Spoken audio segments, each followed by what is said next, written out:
Good evening, dear listeners. As you settle into the soothing embrace of night, I invite you to find a comfortable position, perhaps resting your head upon a soft pillow, as we embark on a gentle journey through time.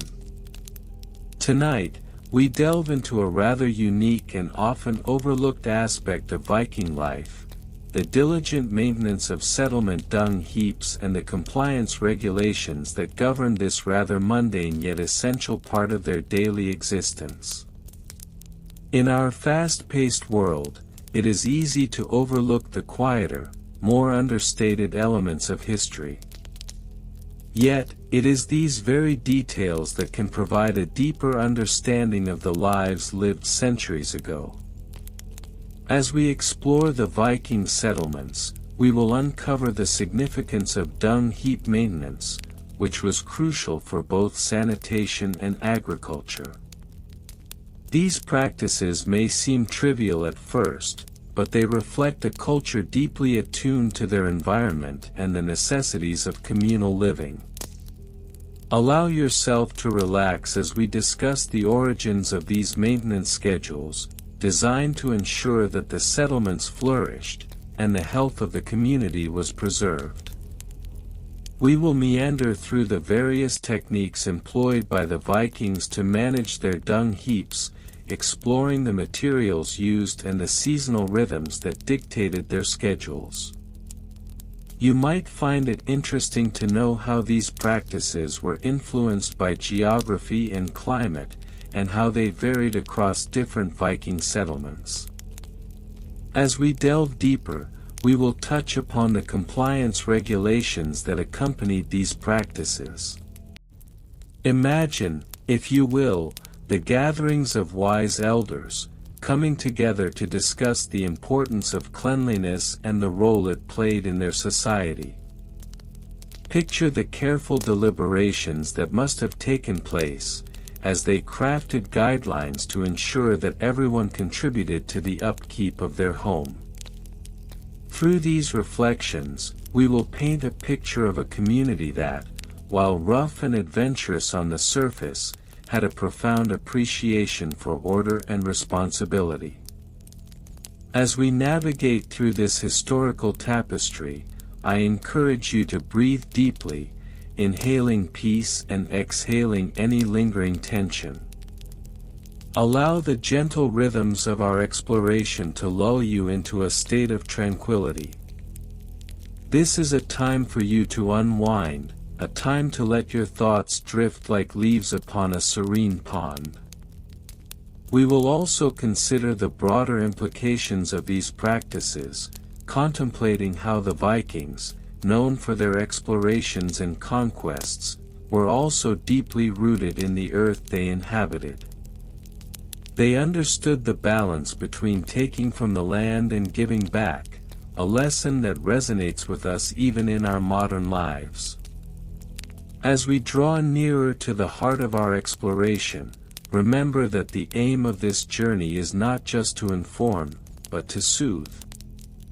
Your comfort is paramount, and I hope that the gentle unfolding of this history will provide you with a sense of calm, leading you toward restful sleep. So, dear listeners, as we prepare to transition into the main content of our video, I invite you to let go of the day's worries, to embrace the serenity of the moment, and to open your mind to the quiet yet fascinating world of Viking dung heap maintenance schedules and compliance regulations. Let us embark on this soothing journey together, where history unfolds softly, like the whisper of a gentle breeze on a cool evening. Now, let us begin our exploration of this often overlooked yet essential aspect of Viking life. The history of Viking settlement dung heap maintenance schedules and compliance regulations is a topic that has been largely overlooked in the broader narrative of Viking civilization. However, a thorough examination of the records reveals a complex web of administrative practices, architectural considerations, and daily routines that govern the maintenance of these vital agricultural components. The earliest historical accounts of Viking settlement dung heap management can be traced back to approximately 850 CE, in the region that is now known as Norway. Archaeological findings from sites such as Avaldsnes on the island of Karmøy indicate that early Norse settlers recognized the importance of dung as a fertilizer for their crops. The necessity of maintaining dung heaps arose from the agrarian lifestyle that these settlers adopted, which required efficient management of livestock waste. The Norse people utilized a rudimentary form of agricultural architecture to accommodate dung heaps. These heaps were typically located at the periphery of farming settlements, often situated adjacent to barns or stables. The layout of early Viking farms, as evidenced by excavations at sites such as Borg in the Lofoten Islands, suggests a systematic approach to dung heap placement. The heaps were constructed with a choice of materials, including stones and wood, to delineate the area and prevent the dispersal of waste into the surrounding environment. By the late 9th century, more formalized administrative procedures began to emerge regarding dung heap maintenance. The establishment of the thing, or assembly, which was a governing body in Norse society, allowed for the codification of various regulations. A notable figure in this development was Eirik Blood Axe, who ruled over parts of Norway in the 10th century.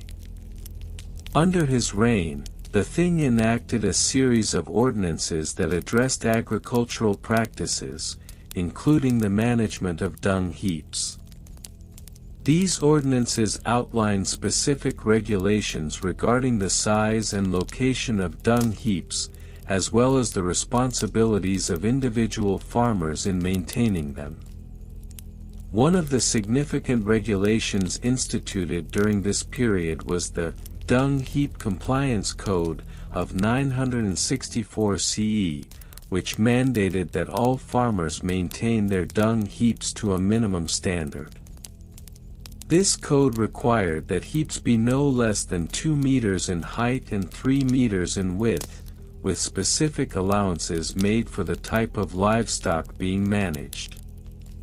Compliance was monitored by local chieftains, who were tasked with conducting regular inspections.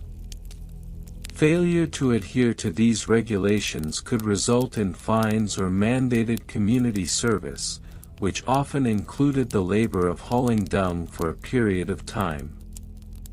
Daily routines in Viking settlements were heavily influenced by the management of dung heaps.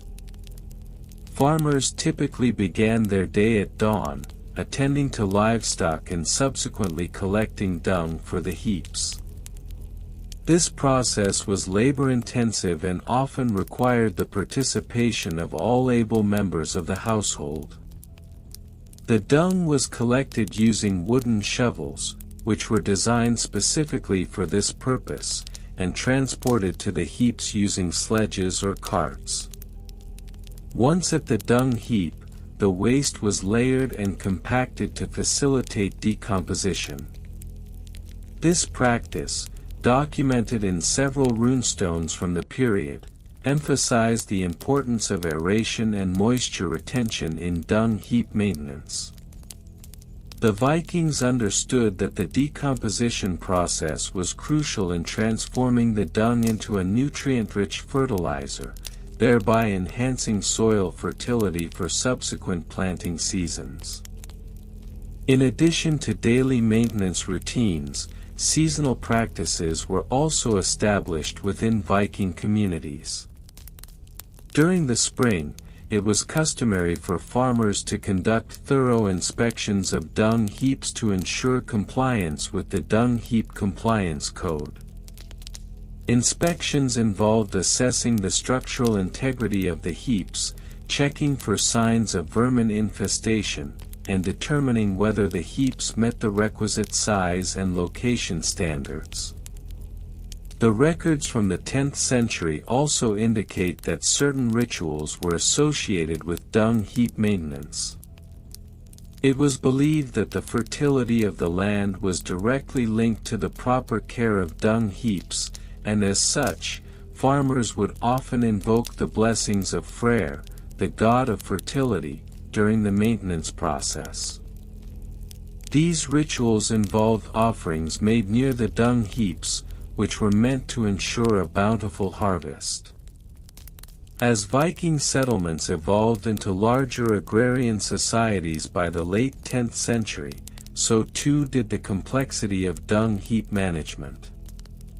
The establishment of larger farms necessitated a more organized approach to compliance and maintenance. The introduction of communal dung heaps became a common practice, particularly in densely populated areas. These communal heaps were managed by village councils, who developed detailed schedules for the collection and composting of dung. The Great Dung Heap Regulation of 1025 CE, enacted during the reign of King Olaf II of Norway, further standardized these communal practices. This regulation established a rotation system for the use and maintenance of communal dung heaps, ensuring that no single heap was overburdened and that the nutrients were evenly distributed throughout the farming community. The regulation specified that each communal heap must be turned over at least once every 2 weeks during the growing season, allowing for optimal decomposition and nutrient retention. In light of these regulations, daily routines for farmers became more structured. Farmers would gather at designated times to collectively manage the communal dung heaps, fostering a sense of community and shared responsibility. The architectural design of communal heaps was also refined. These heaps were often built with designated pathways for ease of access, allowing farmers to transport dung without hindrance. Despite the apparent mundanity of dung heap maintenance, there were indeed challenges that arose within Viking communities. Disputes over heap locations were common, as some farmers sought to position their heaps closer to their fields, potentially infringing on the space of their neighbors. Such conflicts were typically resolved through the local thing, where mediators would facilitate discussions and enforce compliance with the established regulations. The documentation of dung heap management practices continued into the 12th century, reflecting the ongoing importance of this agricultural element. Textual references from the Icelandic sagas illustrate the enduring emphasis placed on dung heap maintenance, often highlighting the diligence of certain characters in adhering to compliance regulations. In conclusion, the history of Viking settlement dung heap maintenance schedules and compliance regulations, while seemingly trivial, reveals a fascinating insight into the organizational structures and daily lives of these early agrarian societies. The careful management of dung heaps not only served a practical purpose in agricultural productivity but also fostered community relationships and cultural practices that underscored the interdependence of Viking life. Through the examination of historical records, architectural details, and administrative procedures, one can glean a better understanding of how even the most mundane aspects of daily life were imbued with significance within the context of Viking civilization. The construction methods employed in the Viking settlement dung heap maintenance were dictated by the available materials and the prevailing climatic conditions. Primarily, dung heaps were constructed from a mixture of animal excrement, predominantly from cattle and sheep, along with straw, grass clippings, and other organic matter. This mixture was then layered and compacted to form a stable mound. The average dung heap measured approximately 2 meters in height, with a base diameter of about 3 meters, although variations were common based on local topography and the volume of waste produced. The initial construction phase involved site selection, which was critical to ensure proper drainage and minimize odor during decomposition. The ideal location was typically a slightly elevated area with natural runoff, allowing excess moisture to drain away from the heap. Construction began with clearing the site of any debris, followed by the establishment of a circular boundary using wooden stakes approximately 1 meter apart. These stakes were driven into the ground to a depth of roughly 30 centimeters, creating a framework to contain the dung mixture. The mixing of materials followed, which took place in a designated area adjacent to the construction site. Laborers, often composed of lower-status individuals within the settlement, were responsible for gathering and transporting the necessary components. For instance, it was estimated that each dung heap required approximately 500 kilograms of fresh dung and an equivalent weight of straw and grass. The mixing process was labor-intensive and conducted manually, utilizing wooden shovels and large baskets made from woven reeds. Once the initial layering was complete, maintenance procedures commenced. Regular turning of the heap was mandated to aerate the contents, which facilitated the decomposition process. This task was typically scheduled bi-weekly, with designated workers assigned to turn the heap and monitor its temperature. Historical records indicate that the optimal internal temperature for effective composting was between 55 and 65 degrees Celsius. Workers would employ a long-handled pitchfork to turn the heap, ensuring that the outer layers were moved to the center and vice versa. Financial records associated with the maintenance of dung heaps reveal an intricate system of cost allocation. Each settlement maintained a ledger documenting the expenses incurred for labor, materials, and transportation. The daily wage for laborers involved in dung heap maintenance was set at 1 silver penny, with an additional 0.5 pennies allocated for the transport of materials. Payments were typically disbursed at the end of each month, calculated based on the number of days worked. In the year 970 CE, the average expenditure on dung heap maintenance for a single settlement was recorded at approximately 20 silver pennies, which included costs related to both labor and materials. The personnel involved in dung heap maintenance were categorized into distinct roles based on their expertise and status within the settlement. The primary overseer, known as the heap master, was responsible for the overall management of the dung heap operations. This position required a thorough understanding of composting principles and was often filled by individuals with prior experience in agriculture or animal husbandry. The heap master was supported by a team of laborers, generally consisting of 3 to 5 individuals, who were tasked with the physical labor of construction and maintenance. Job descriptions for each role were meticulously documented. The heap master's duties included planning the construction schedule, ensuring compliance with established regulations, and maintaining the quality of the compost produced. Laborers, on the other hand, were responsible for gathering materials, mixing, layering, and turning the dung heaps, as well as reporting any issues regarding the condition of the heaps to the heap master.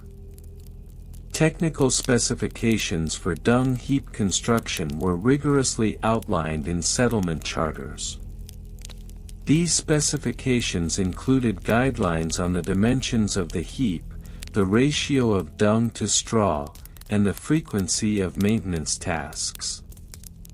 For example, it was mandated that the mixture should consist of no less than 60% dung and no more than 40% straw to achieve optimal decomposition.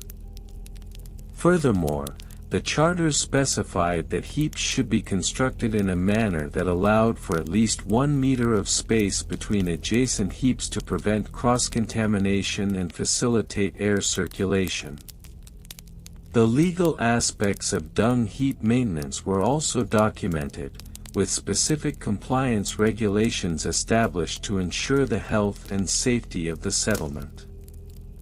Violations of these regulations could result in penalties, including fines or mandatory labor. One notable regulation, instituted in 975 CE, mandated that all dung heaps must be covered with a layer of soil or green matter to minimize odor and prevent flies from breeding in the compost. This regulation was strictly enforced by local authorities, with inspections conducted quarterly to assess compliance. In addition to the routine maintenance of dung heaps, settlements often established protocols for the disposal of excess organic waste generated by livestock. This waste was frequently transported to communal dung heaps, where it was combined with existing material to optimize resource usage.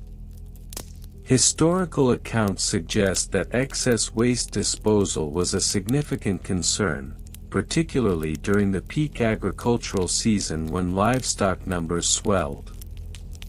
In such instances, settlements would allocate additional labor to manage the influx of waste, often employing temporary workers from neighboring settlements. Documentation from the year 980 CE reflects an increased emphasis on the efficiency of dung heap management. A significant reform was introduced, which involved the creation of a composting council, tasked with overseeing the dung heap operations across multiple settlements. This council was responsible for evaluating the performance of individual settlements in terms of compost production and adherence to maintenance schedules. The council would convene biannually, with representatives from each settlement required to present their records and outcomes. This collaborative approach allowed for the sharing of best practices and innovations in dung heap management. In summary, the history of Viking settlement dung heap maintenance encapsulates a range of mundane yet significant aspects of daily life within these communities. From the meticulous construction methods and maintenance procedures to the detailed financial records and job descriptions, each element contributes to a broader understanding of the societal organization and agricultural practices of the Viking Age. The technical specifications and compliance regulations established during this time reflect a sophisticated approach to waste management, highlighting the importance of diligence and organization in sustaining the settlement's agricultural productivity. The continued study and analysis of these procedures provide valuable insights into the intersections of culture, economy, and environmental stewardship in Viking society.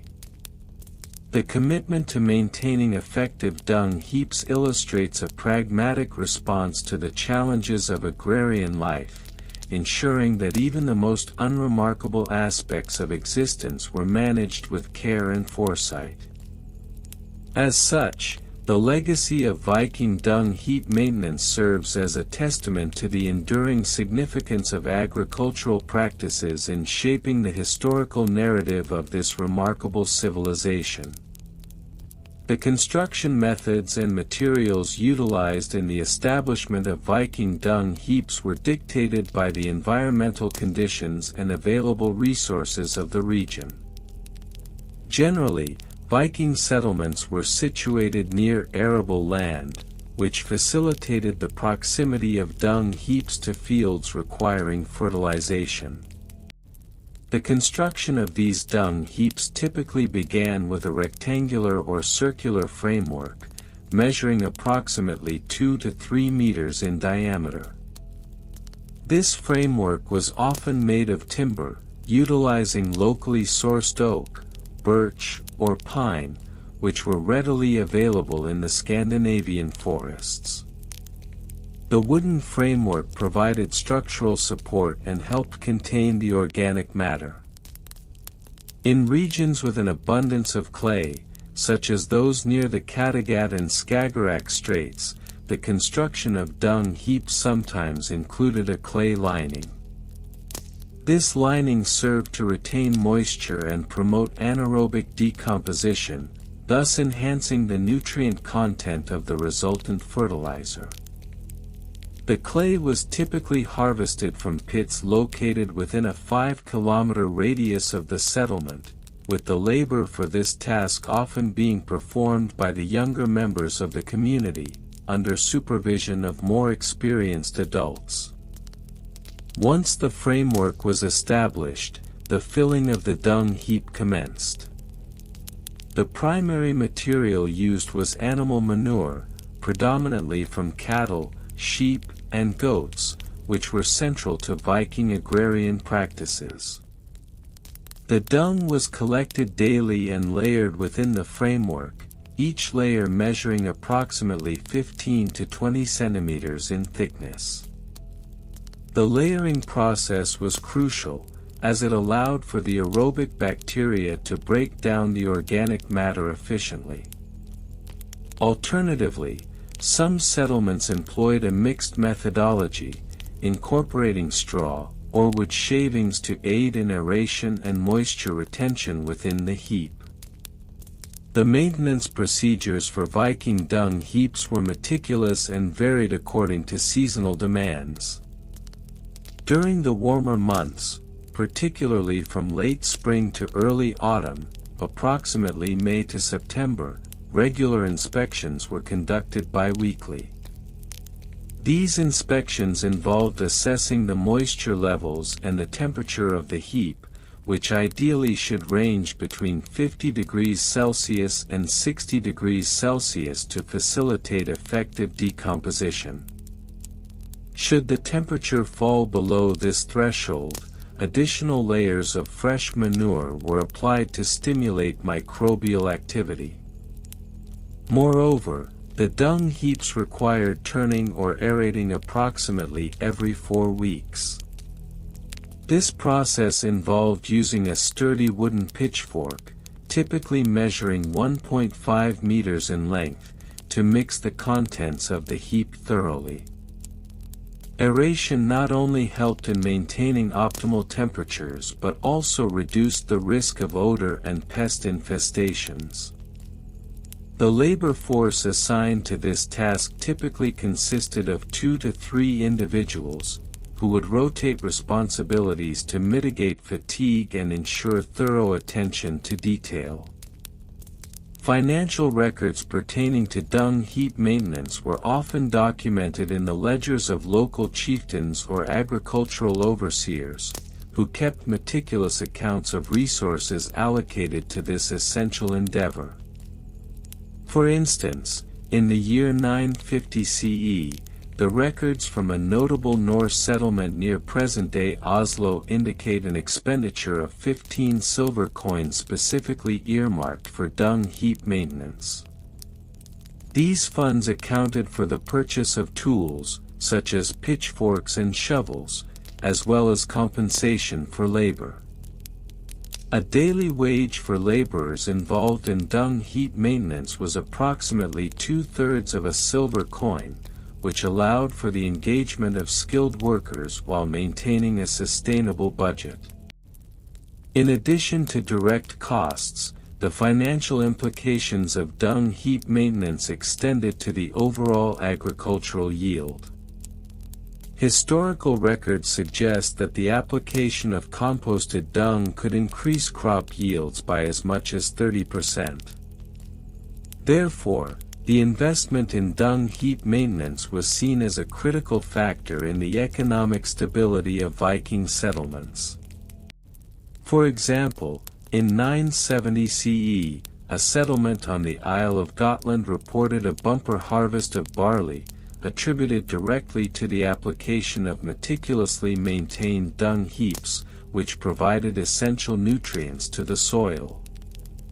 Personnel involved in dung heap maintenance were often categorized into specific job descriptions, reflecting the division of labor prevalent in Viking society. The primary role was that of the dung collector, responsible for gathering manure from livestock stalls. These individuals were typically young men or women, aged between 15 and 25, who were physically capable of handling the labor-intensive nature of the task. It was common for these collectors to work in pairs, ensuring efficiency and safety during the collection process. The dung heap attendant was another critical role, tasked with overseeing the aeration and layering of the dung heap.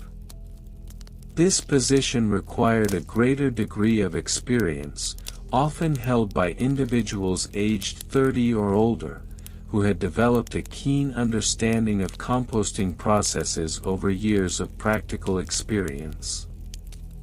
The dung heap attendant was responsible for ensuring that moisture levels were adequate and that the heap was turned regularly. Lastly, there existed a supervisory position, often filled by the settlement's agricultural overseer or a senior farmer. This individual was responsible for maintaining the overall compliance with the dung heap maintenance schedule and ensuring that all laborers followed established procedures. The overseer also documented all findings and communicated the results to the chieftain or local council during seasonal meetings. The technical specifications governing dung heap maintenance were largely standardized across Viking settlements, although some regional variations did exist. The ideal dimensions for a dung heap were typically 2 to 3 meters in height and 3 to 5 meters in width, allowing for sufficient volume to generate heat during decomposition while still being manageable for laborers. The heaps were often situated at a distance of 10 to 15 meters from living quarters to mitigate odor-related issues. The moisture content of the dung heap was another critical technical specification, ideally maintained at around 50% to promote efficient decomposition. This was achieved through careful monitoring of external weather conditions and adjustments made to the heap's composition as necessary. For example, during particularly dry spells, additional water might be sprinkled onto the heap to maintain moisture levels. Furthermore, the temperature of the heap was closely monitored during the decomposition process. A well-maintained dung heap would typically reach a peak temperature between 55 degrees Celsius and 65 degrees Celsius within 4 to 6 weeks of initial filling, indicating effective microbial activity. Should the temperature exceed 70 degrees Celsius, it was a signal that the heap required immediate attention, as excessive heat could lead to a loss of valuable nutrients through volatilization. The efficacy of Viking dung heap maintenance practices can be further illustrated through specific case studies. In 880 CE, a settlement located near the fjords of Norway recorded an exceptional case of dung heap utilization. During a particularly harsh winter, the dung heap was subjected to severe frost, which caused partial decomposition to cease. However, the community's diligent maintenance, involving the layering of fresh manure and periodic turning, resulted in a successful revival of microbial activity by early spring. This resilience not only secured the community's food supply for the upcoming planting season but also reinforced the importance of adhering to established maintenance schedules. In conclusion, the dull history of Viking dung heap maintenance schedules and compliance regulations reveals a complex web of construction methods, maintenance procedures, financial implications, personnel categorizations, and technical specifications. These seemingly mundane details underscore the essential role of agricultural practices in Viking society, reflecting a deep understanding of the environment and a commitment to sustainability that has largely been overlooked in broader historical narratives. The legacy of these efforts continues to inform contemporary agricultural practices, serving as a reminder of the enduring significance of diligent maintenance in fostering agricultural productivity. The construction methods employed by Viking settlers in the establishment and maintenance of dung heaps were characterized by a pragmatic approach that reflected both the environmental conditions and the available resources of the time. The primary materials utilized in the construction of these heaps were locally sourced, predominantly consisting of straw, clay, and organic waste materials. The choice of straw, particularly, was rooted in its availability as a byproduct of agricultural activities, which were widespread by the late 9th century. Dung heaps were typically constructed in a rectangular shape, measuring approximately 3 meters in length, 2 meters in width, and 1.5 meters in height. This design allowed for efficient stacking and aeration of the organic materials, which was critical in the decomposition process. The walls of the heaps were reinforced with clay, which provided structural stability and aided in moisture retention. The first documented instance of such construction methods can be traced back to the year 873, as recorded in the agricultural annals of the time. Maintenance procedures for these dung heaps were systematic and adhered to a strict schedule that was often dictated by seasonal agricultural cycles. The heaps required regular turning to promote aeration and facilitate the breakdown of organic matter. This process typically occurred bi-weekly, with the first recorded instance occurring in 879, where a group of local laborers was noted to have turned the heap every second Thursday. The turning of the heaps was conducted using wooden pitchforks, which measured approximately 1.8 meters in length, with tines spaced 20 centimeters apart to allow for effective aeration without compacting the materials. In addition to turning, moisture levels within the heaps were monitored closely. It was established that a moisture content of around 50% was optimal for decomposition, leading to the establishment of a moisture measurement procedure. This involved the use of simple hand squeezing tests, where a handful of the heap was compressed to observe water release. Such measurements were first documented in the records of the year 884, which indicated a significant increase in the efficiency of decomposition when proper moisture levels were maintained. Financial records related to dung heap maintenance were meticulously kept, revealing not only the expenditure on materials but also the labor costs associated with upkeep. In the year 886, a detailed ledger was compiled that outlined the costs incurred for the construction and maintenance of dung heaps across various settlements.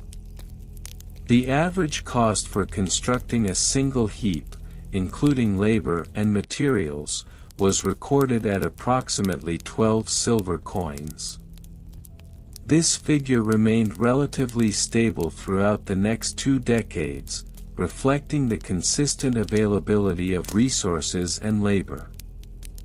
Personnel involved in the dung heap maintenance operations were categorized into several distinct roles, each with specific job descriptions. The primary laborers, known as dung stackers, were responsible for the initial construction and regular turning of the heaps.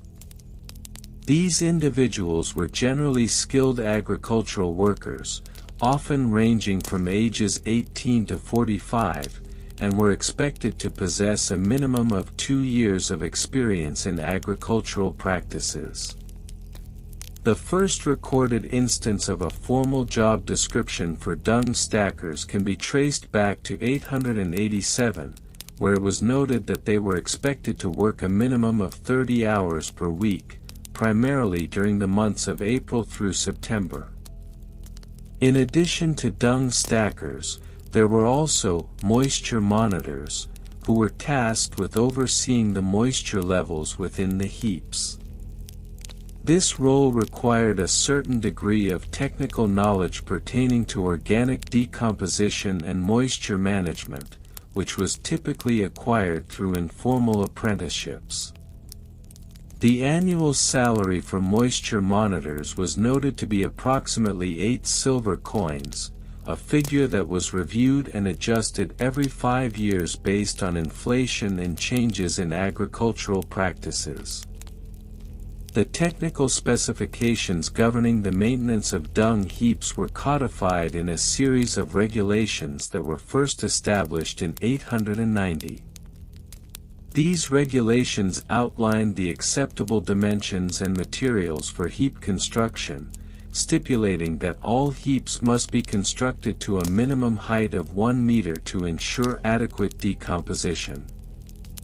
Furthermore, the regulations mandated that heaps be located at least 15 meters away from any water source to prevent contamination, a guideline that reflected an understanding of the potential environmental impacts of improper dung management. In addition to these regulations, a set of compliance measures was introduced to ensure adherence to the established standards.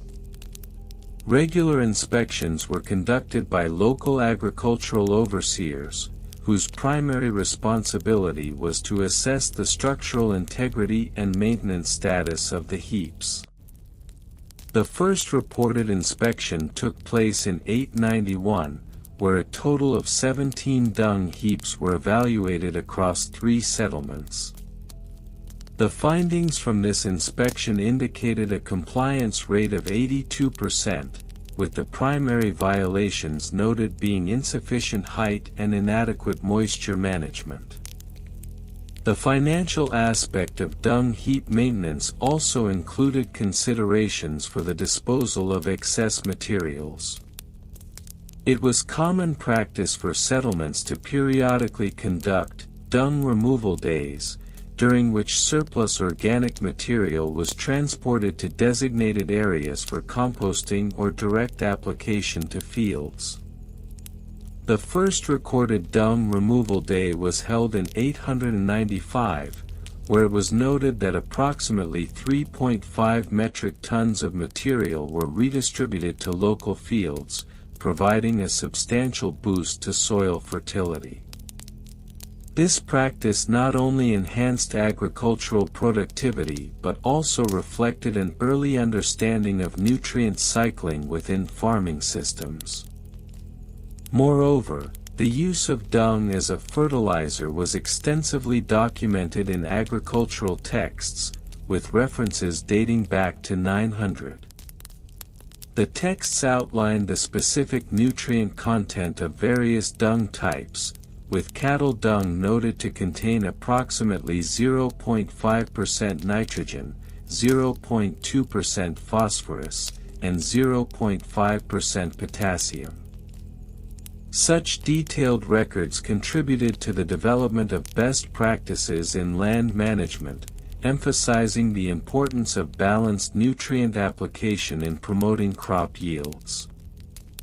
As Viking settlements expanded throughout the 10th century, the complexity of dung heap maintenance also evolved. The introduction of more specialized roles, such as heap supervisors, became necessary to oversee larger operations. These supervisors were typically experienced agriculturalists with a deep understanding of organic matter management. Their responsibilities included coordinating labor schedules, ensuring compliance with regulations, and providing training for new personnel. The culmination of these efforts was reflected in the agricultural output of the settlements. By the year 910, it was documented that crop yields had increased by an average of 25% in areas where diligent dung heap maintenance was practiced. Such data underscored the critical role that these seemingly mundane practices played in the overall success of Viking agricultural endeavors. In conclusion, the history of Viking settlement dung heap maintenance schedules and compliance regulations reveals a multifaceted approach to agricultural management that was characterized by systematic construction methods, detailed financial oversight, and the establishment of specialized personnel roles. These practices, while appearing monotonous and mundane, laid the groundwork for sustainable agricultural practices that would influence future generations. The legacy of these efforts underscores the significance of diligent maintenance in fostering agricultural productivity, a principle that remains relevant in contemporary agricultural discourse. ### Construction methods and materials. The construction of dung heaps during the Viking Age was primarily dictated by the availability of local materials and the environmental conditions of the region. The predominant construction material utilized for the enclosures of dung heaps was timber, sourced from the abundant forests surrounding Viking settlements. The logs were typically cut to a standard length of 2.5 meters, and they were often hewn to a uniform diameter of approximately 15 centimeters. This standardization facilitated the efficient assembly of dung heap enclosures, which were generally circular or rectangular in shape, with an average perimeter ranging between 12 to 20 meters. In addition to timber, early Viking settlers employed local clay and straw as binding materials to reinforce the structural integrity of the dung heaps. The clay, often excavated from nearby riverbanks, was mixed with straw to create a malleable substance that could adhere to the timber framework. This mixture was applied in layers, typically measuring 5 centimeters thick, to create a protective barrier against the elements. The use of straw not only contributed to the stability of the structure but also helped to insulate the dung from moisture, thereby promoting anaerobic decomposition. The roofs of some dung heaps were thatched with reeds or hay, providing additional protection from precipitation.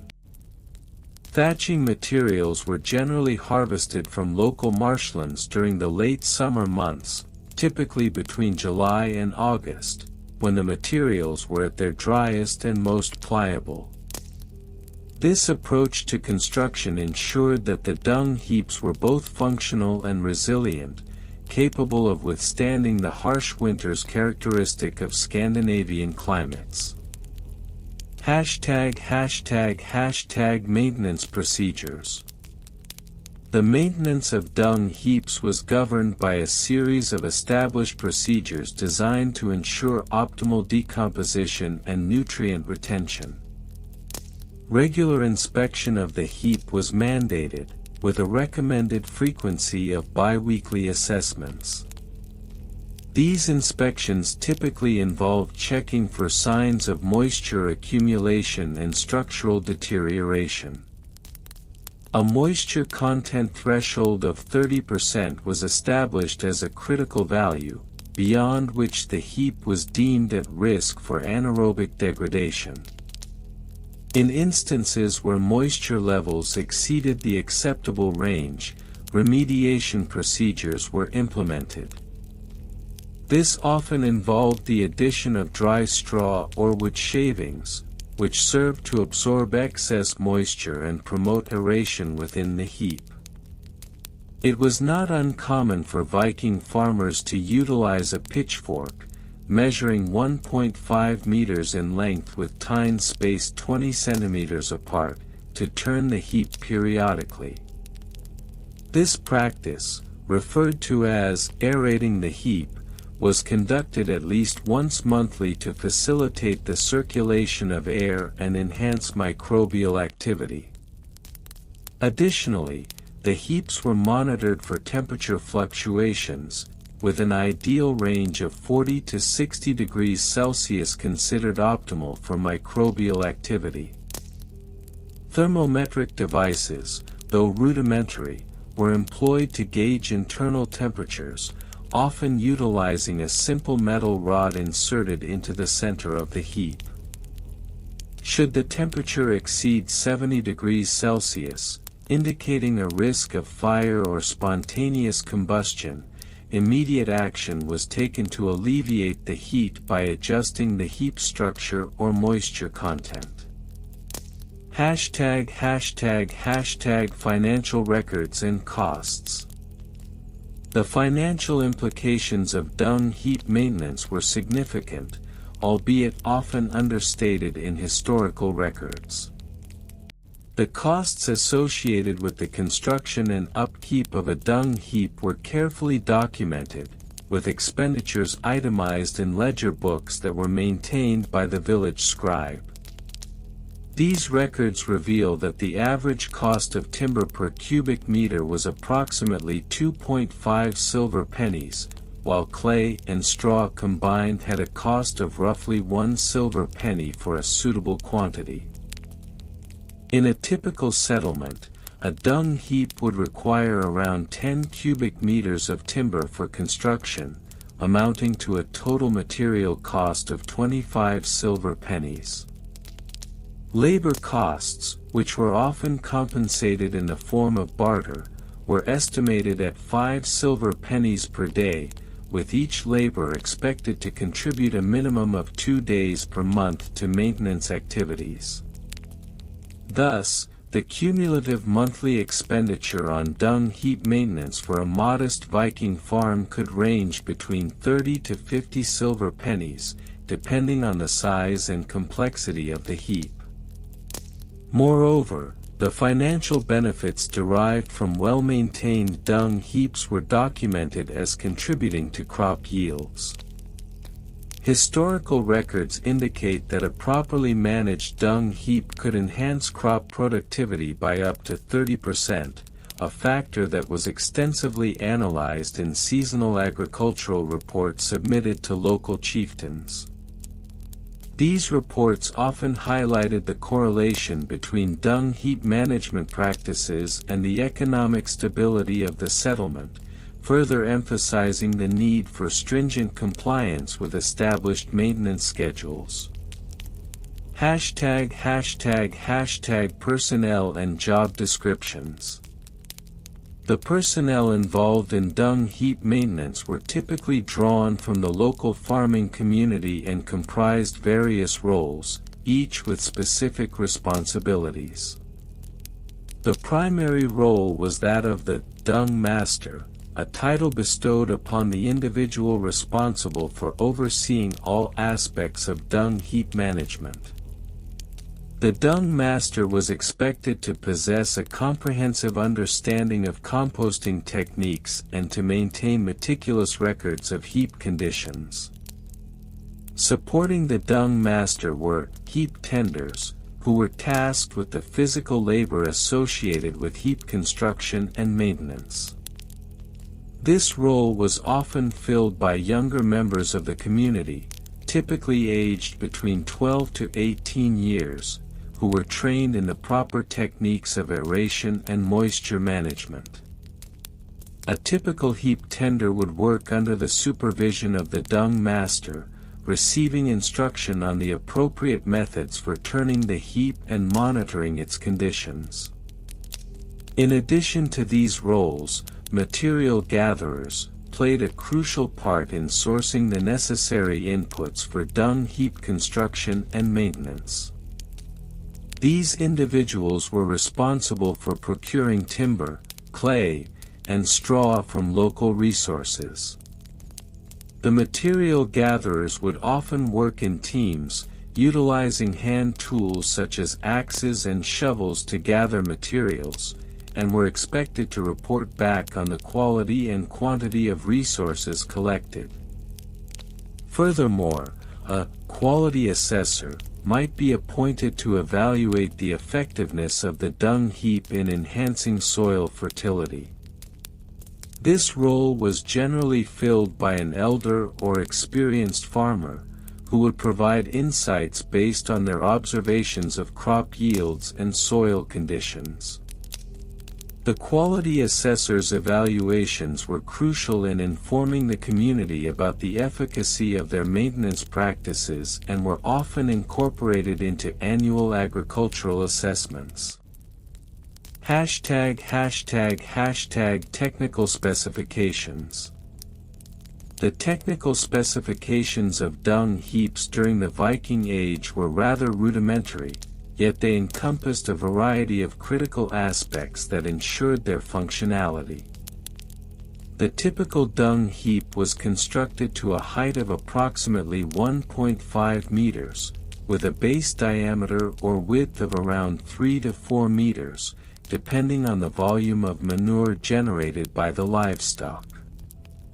It was observed that heaps exceeding 2 meters in height often experienced structural instability, necessitating a careful balance between volume and height. The materials used in construction contributed significantly to the heap's performance. For instance, the ideal composition ratio of manure to carbonaceous materials, such as straw or wood chips, was established at 3 to 1. This ratio was critical in ensuring that the microbial community within the heap thrived, promoting efficient decomposition. The heaps were often designed with a sloped surface to facilitate runoff during rain, a specification that was crucial in regions with high precipitation. The slope was typically engineered at an angle of approximately 15 degrees, allowing excess moisture to drain away and preventing waterlogging, which could lead to anaerobic conditions. In terms of aeration, the incorporation of ventilation holes, spaced at intervals of 30 centimeters around the perimeter, was a common practice. These holes were designed to allow airflow into the heap, enhancing the aerobic decomposition process. The depth of these ventilation holes was generally around 50 centimeters, ensuring adequate penetration for oxygen exchange. To summarize, while the Viking Age may at first glance appear to lack excitement in its historical narrative, the meticulous details surrounding dung heap maintenance reveal a complex interplay of construction techniques, economic considerations, and labor dynamics. The legacy of these practices not only underscores the agricultural ingenuity of the Vikings but also highlights the enduring importance of proper waste management in sustaining agricultural productivity through the ages. The dull history of Viking settlement dung heap maintenance schedules and compliance regulations continued. Regional variations and comparisons. The Viking Age, spanning from the late 8th century to the early 11th century, saw Norse seafarers settle in various regions, leading to distinct regional variations in dung heap maintenance practices. While the overarching framework of dung heap management remained relatively consistent across Viking settlements, local environmental factors, agricultural practices, and cultural attitudes towards waste disposal resulted in notable differences. In Norway, for example, the rugged terrain and colder climate necessitated a more conservative approach to dung heap maintenance. The short growing seasons meant that Vikings had to carefully monitor the decomposition rates of organic materials. As a result, the dung heaps were often relocated seasonally to optimize nutrient cycling in the limited arable land. This practice was codified into local regulations, which dictated that heaps must not be placed closer than 50 paces from habitation to mitigate unpleasant odors during the winter months. Conversely, in the more temperate climes of the British Isles, where Viking settlements such as Dublin and York flourished, dung heap management was less stringent. The longer growing seasons allowed for more ambitious composting efforts, with heaps often reaching sizes that could rival small hills. In these regions, the practice of layering dung with straw and grass clippings became more common, as it facilitated faster decomposition and improved the quality of the resultant fertilizer. Local councils in these settlements developed regulations around heap size and composition, often mandating a minimum of 2 layers of straw for every heap to ensure proper aeration. In the eastern settlements, particularly those established in the Baltic region, there was a notable integration of local Slavic practices into Viking dung management strategies. Here, the Viking settlers adopted a communal approach to dung heap maintenance, with regulations stipulating that each household contribute to a shared heap. This cooperative model was not without its complications, as disputes over contribution levels and the quality of dung became common. As a result, local leaders were often called upon to mediate these disputes, resulting in a unique bureaucratic evolution surrounding dung heap compliance. Evolution over different time periods. The evolution of dung heap maintenance schedules and compliance regulations can be traced through various time periods, reflecting broader societal changes and advancements in agricultural practices. Initially, during the early Viking Age, circa 793 to 850 AD, dung heaps were primarily managed on an ad hoc basis. Households maintained their own heaps, with little to no formal regulations governing their size or location. This lack of oversight often resulted in unsightly and malodorous conditions, particularly in densely populated settlements. As Viking society evolved and centralized leadership structures began to emerge in the late 9th century, a push towards more formalized dung heap management practices became evident. The establishment of local chieftains and councils led to the development of regulations aimed at standardizing practices across settlements. By the 10th century, the concept of dung heap maintenance as a civic duty began to take shape, with local assemblies, thing, often debating the merits of proposed regulations. These discussions culminated in the codification of laws that outlined acceptable heap sizes, required maintenance intervals, and penalties for non-compliance. The late Viking Age, circa 950–1066 AD, marked a significant turning point in dung heap management, as the arrival of Christianity introduced new perspectives on waste and purity. The Church advocated for cleanliness and order, leading to stricter regulations governing dung heaps. The introduction of ecclesiastical oversight meant that dung heap locations were often dictated by proximity to churches, with heaps required to be positioned at least 100 paces from sacred sites. This shift not only reflected changing attitudes towards waste but also illustrated the growing influence of religious institutions on everyday Viking life. Bureaucratic regulations and laws. The bureaucratic framework surrounding dung heap maintenance evolved into a complex tapestry of regulations and laws that govern various aspects of waste management. These regulations were often inscribed on wooden staves or engraved on stone markers, serving as a testament to the importance of compliance in Viking society. One of the earliest known regulations, inscribed in runic script, dictated that no heap shall exceed the height of a man, to prevent unsightly accumulations and potential health hazards. This law was often debated in local assemblies, leading to interpretations that varied widely across regions. In some areas, the height restriction was taken literally, while in others, the definition of a man was interpreted more loosely, resulting in heaps towering over 2 meters in some particularly lax settlements.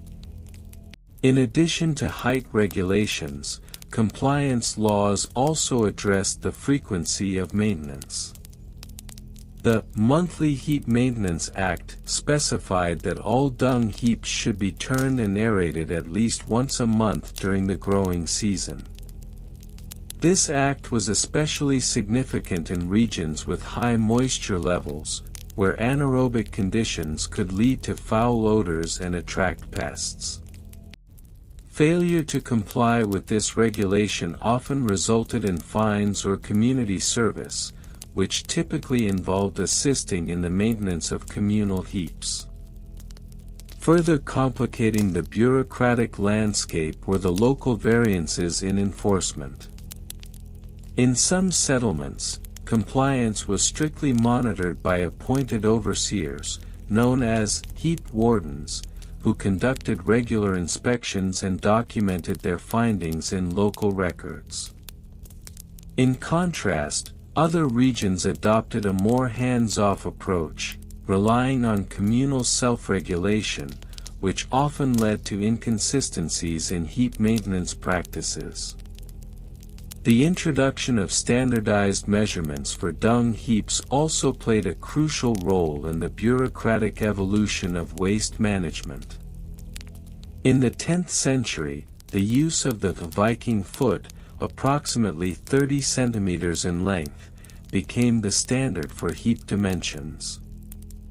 This led to the creation of detailed charts that outlined acceptable heap sizes based on the number of livestock a household maintained, further intertwining agricultural practices with dung heap regulations. Supply chain and logistics. The maintenance of dung heaps was not merely a local concern, it entailed a broader supply chain and logistical framework that ensured the efficient management of organic waste. The sourcing of additional materials for heap construction, such as straw, leaves, and other carbon-rich materials, was crucial to maintaining the health of the composting process. In many Viking settlements, the collection of straw was a communal activity, often organized around seasonal agricultural cycles. Villagers would gather to harvest straw, which was then stored in designated communal barns. These barns were carefully regulated to ensure that the straw remained dry and free from pests. It was not uncommon for local councils to convene to discuss the allocation of straw resources for dung heap maintenance, as shortages could lead to significant declines in the quality of compost produced.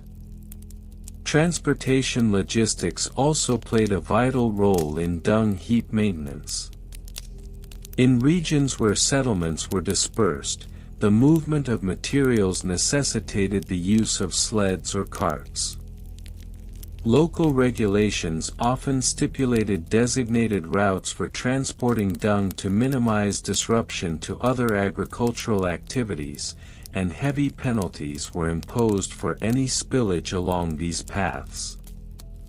The careful planning of these transport routes underscored the importance of maintaining cleanliness in public spaces, as stray dung could attract vermin and result in public health crises.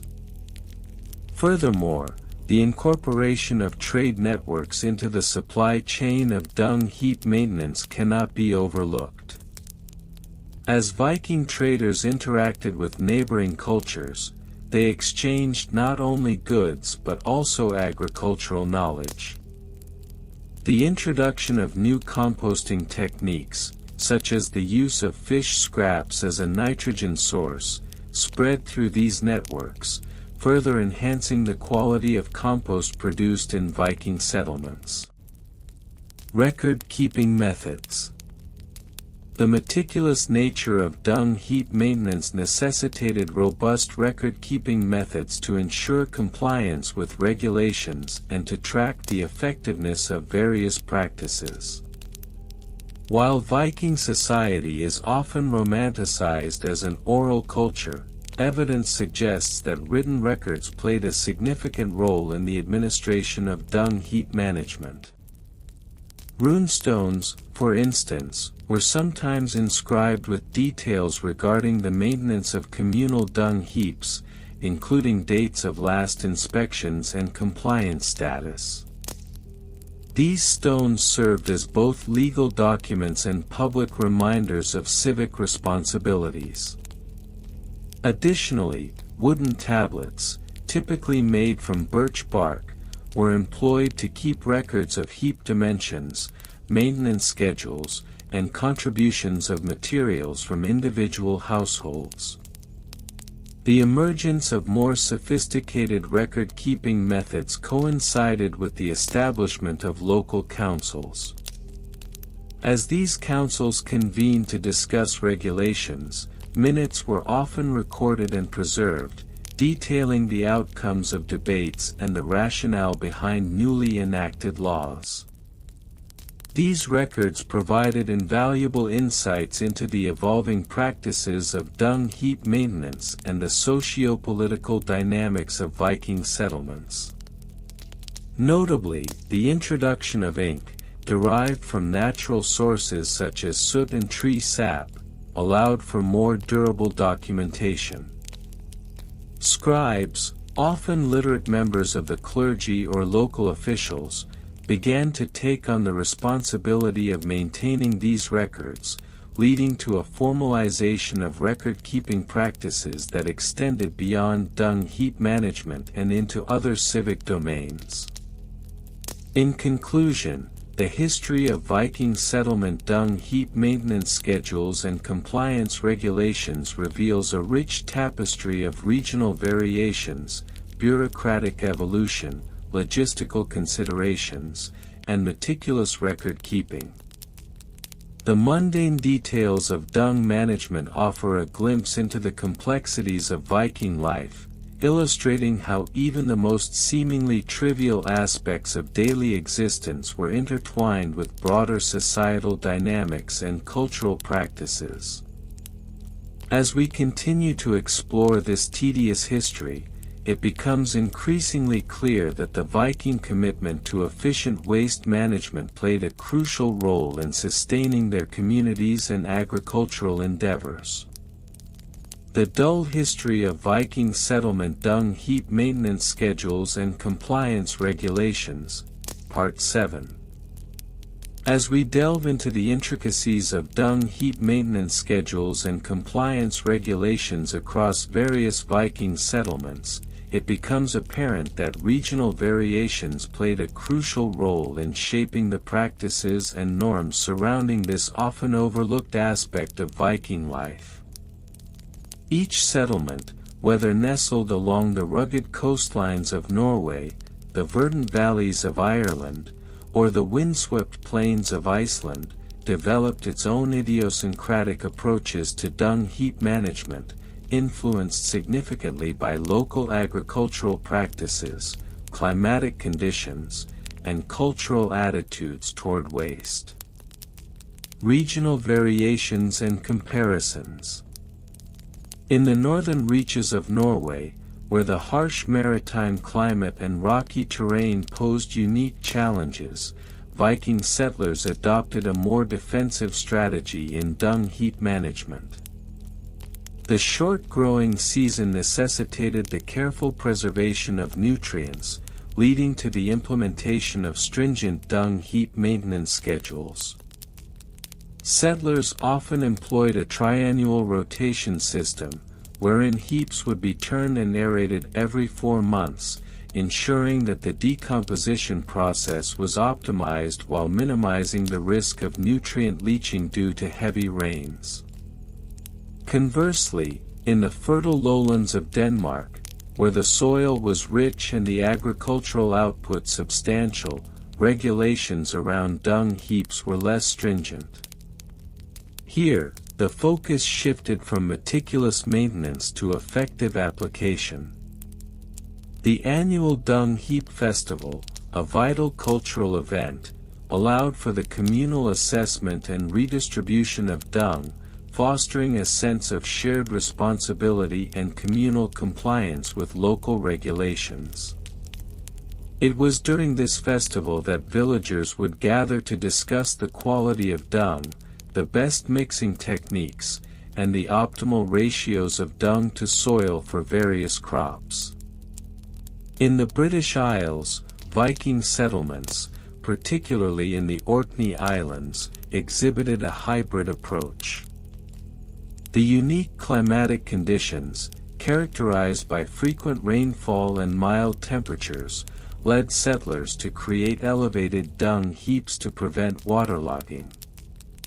These structures, often encased with stones, served both functional and aesthetic purposes. Regular inspections mandated by local chieftains ensured that these heaps were not only well maintained but also visually appealing. The Orkney Dung Heap Compliance Regulations included stipulations regarding the use of local fauna for aeration, with sheep being favored for their ability to compact the topsoil while concurrently providing additional organic matter. Evolution over different time periods. The evolution of dung heap maintenance practices reflects broader socio-economic changes within Viking society.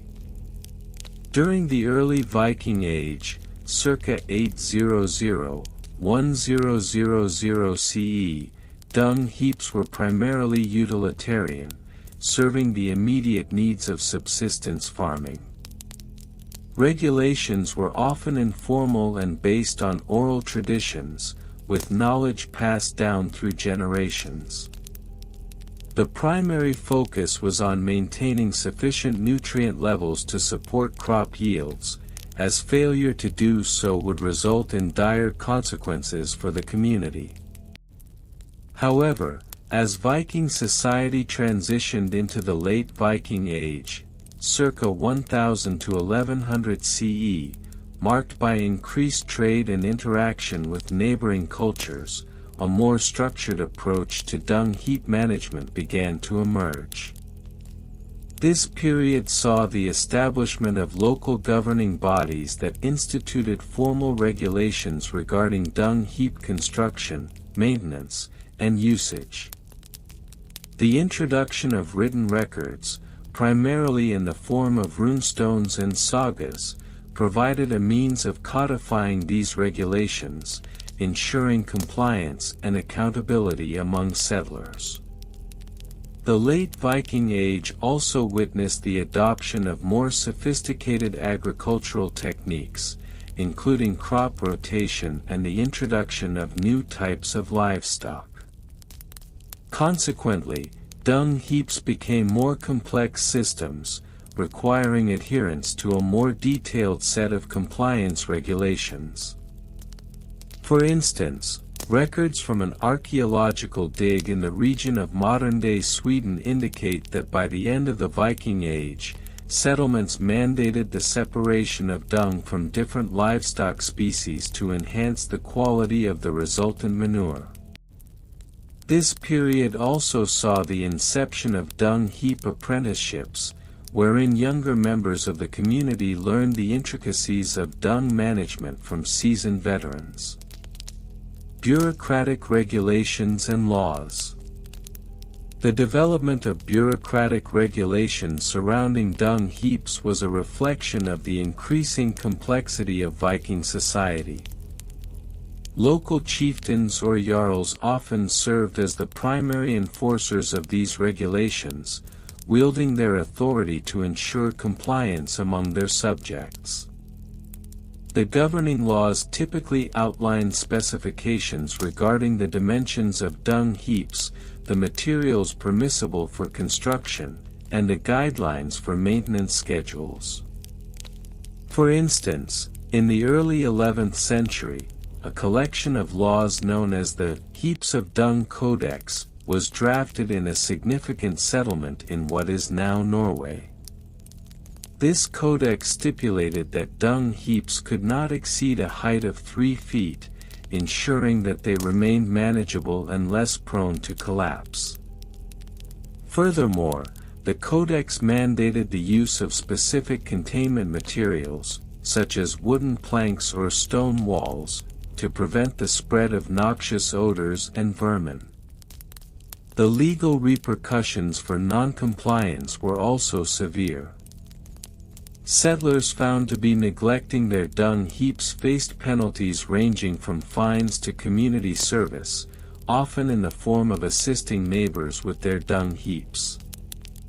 In extreme cases, repeat offenders could even be exiled from the settlement, a fate that underscored the communal reliance on effective dung management for agricultural success. Supply chain and logistics. The supply chain and logistics of dung heap maintenance were surprisingly sophisticated, reflecting the interconnectedness of Viking settlements.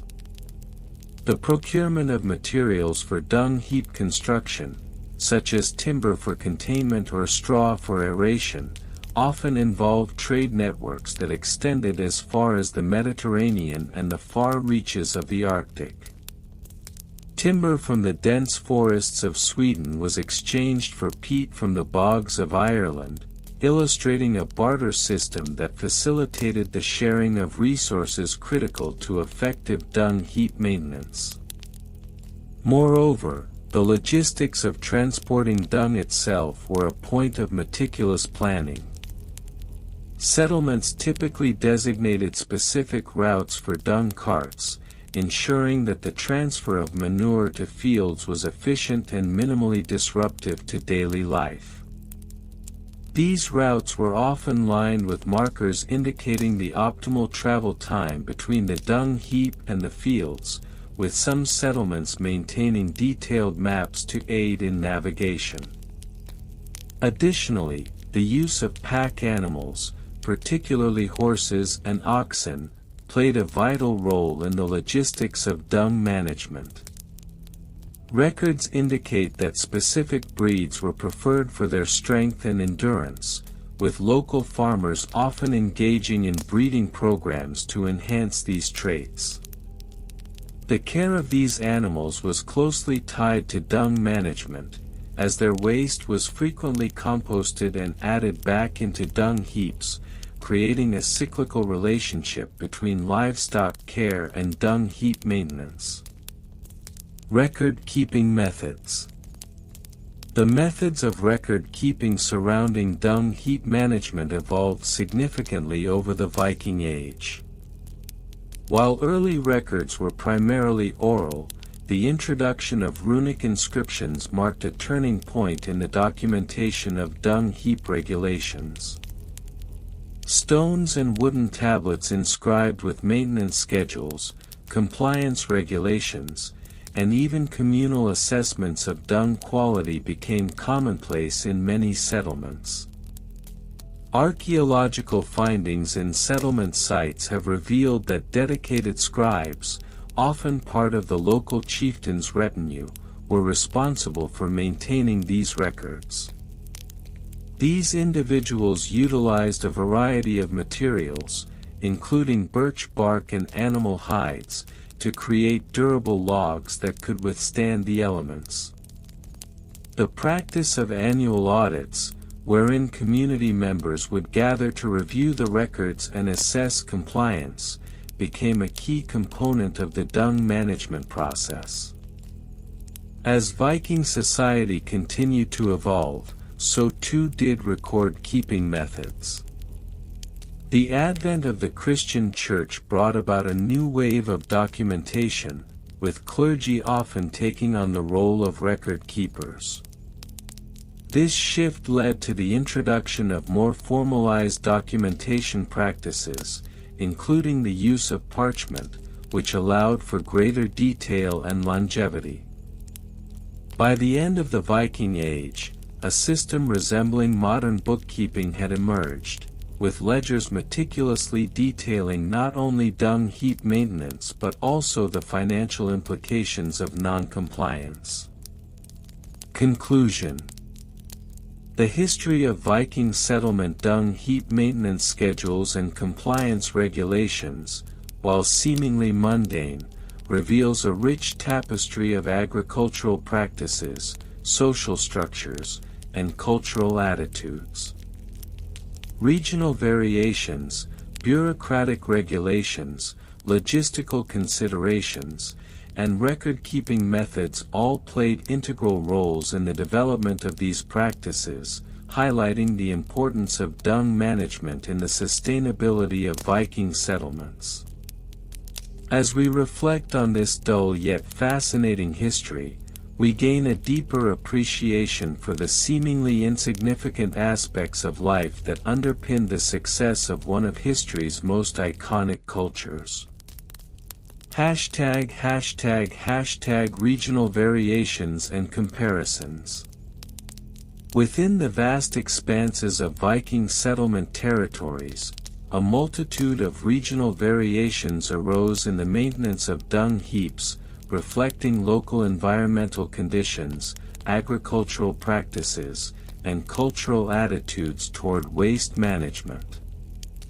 The geographic diversity from the lush pastures of the British Isles to the arid landscapes of Iceland created a patchwork of practices that were distinctly tailored to meet local needs. In the fertile valleys of modern-day England, Viking settlers often prioritized the utilization of dung heaps as a vital resource for fertilizing their fields.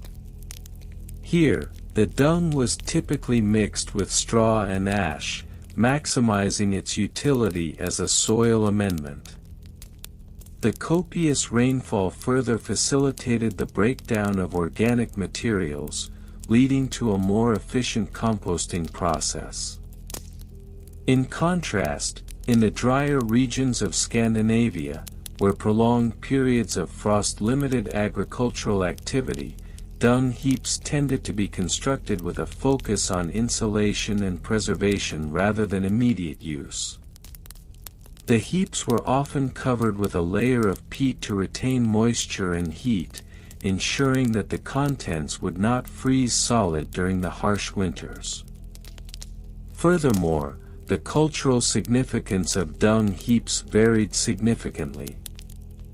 In some areas, dung heaps were not only viewed as a necessary aspect of agricultural life but were also regarded as a communal resource, often maintained through collective efforts.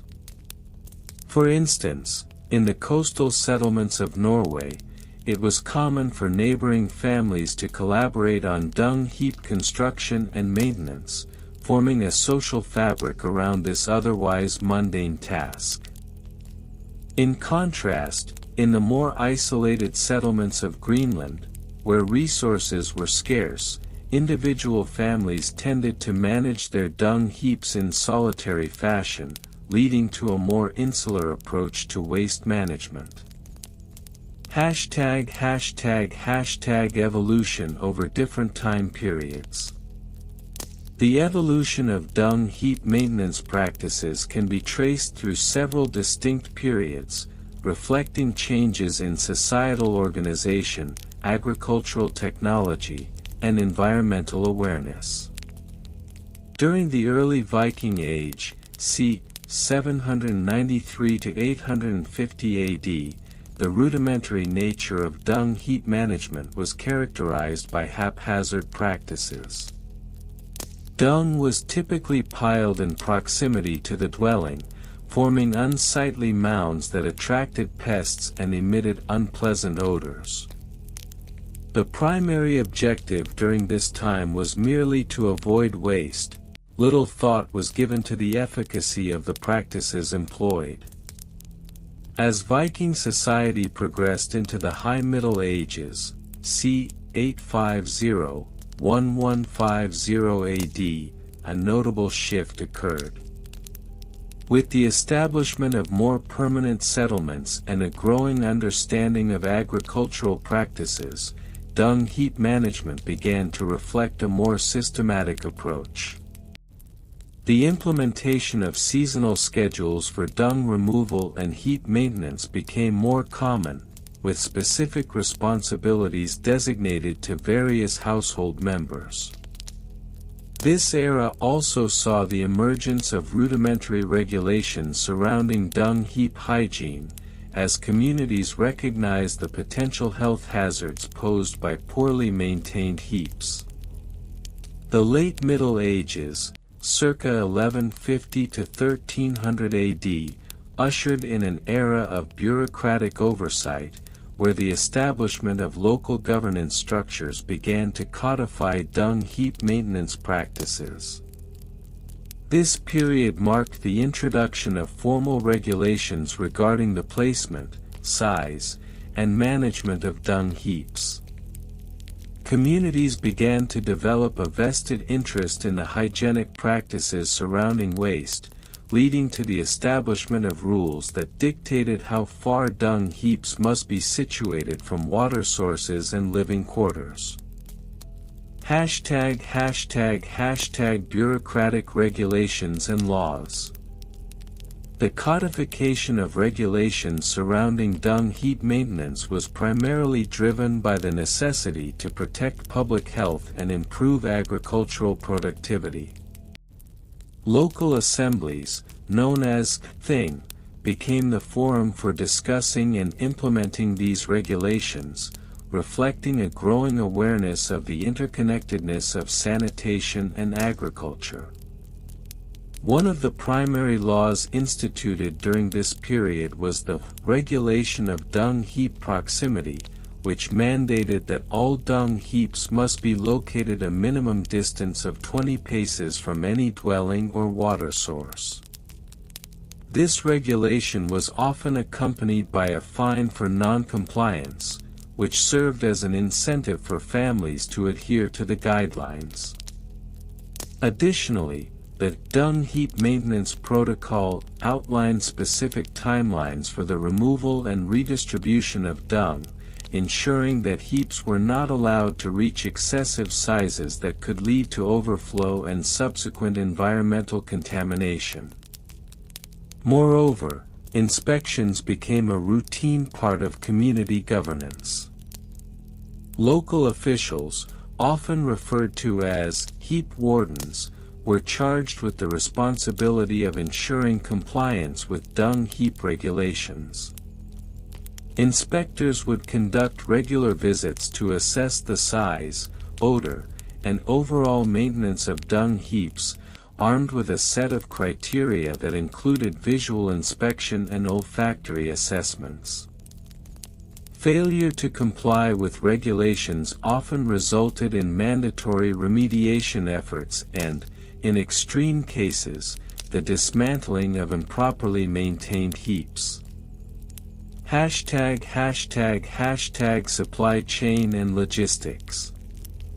The logistics of dung heap maintenance extended beyond the immediate household, as the management and redistribution of dung often necessitated a more complex supply chain. The typical Viking household was not only responsible for its own dung heap but often relied on the collaborative efforts of the broader community to ensure an efficient exchange of resources.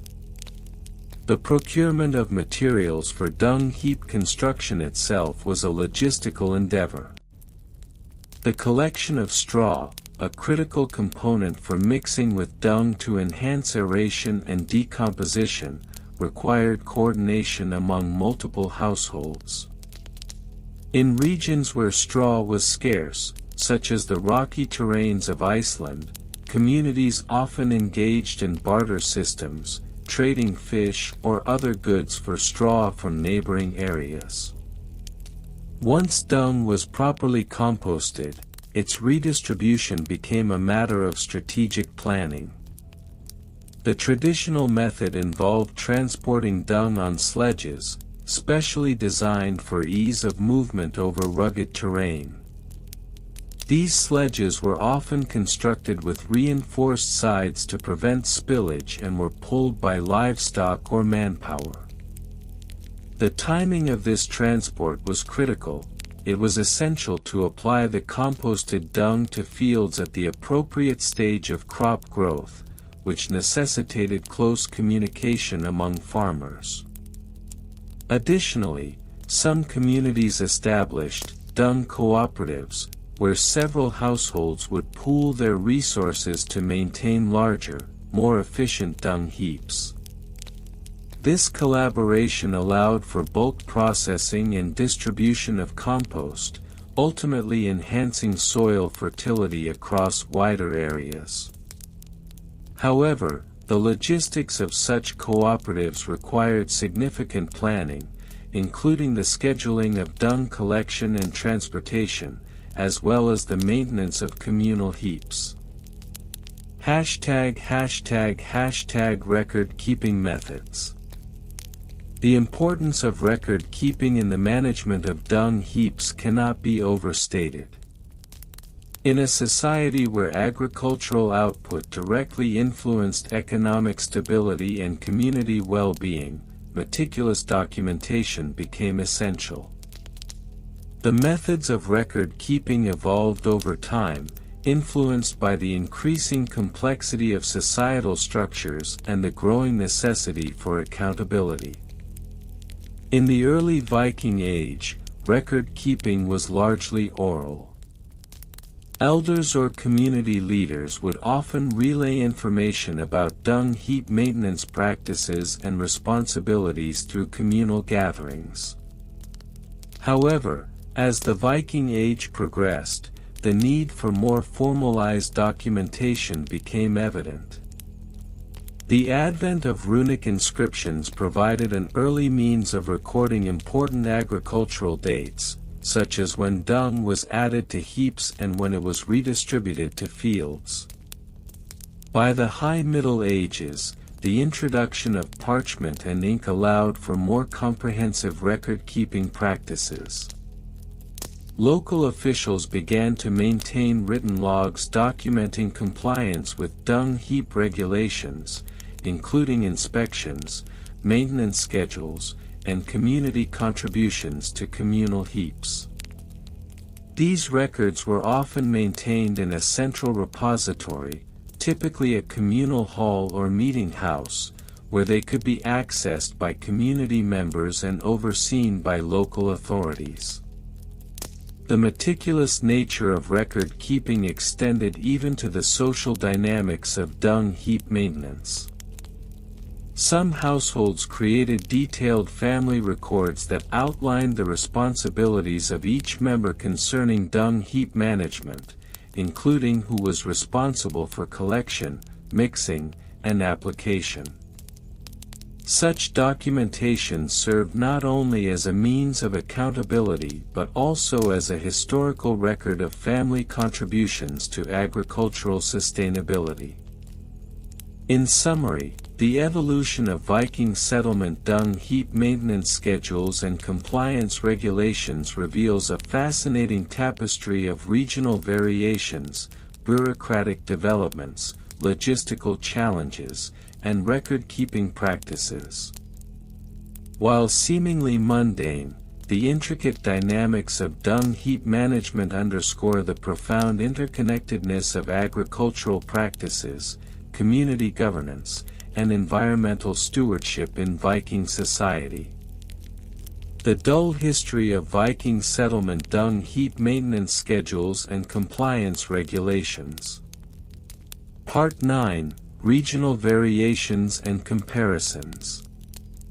The Viking Age, spanning from approximately 793 AD to 1066 AD, was marked by a variety of settlements across different geographical regions.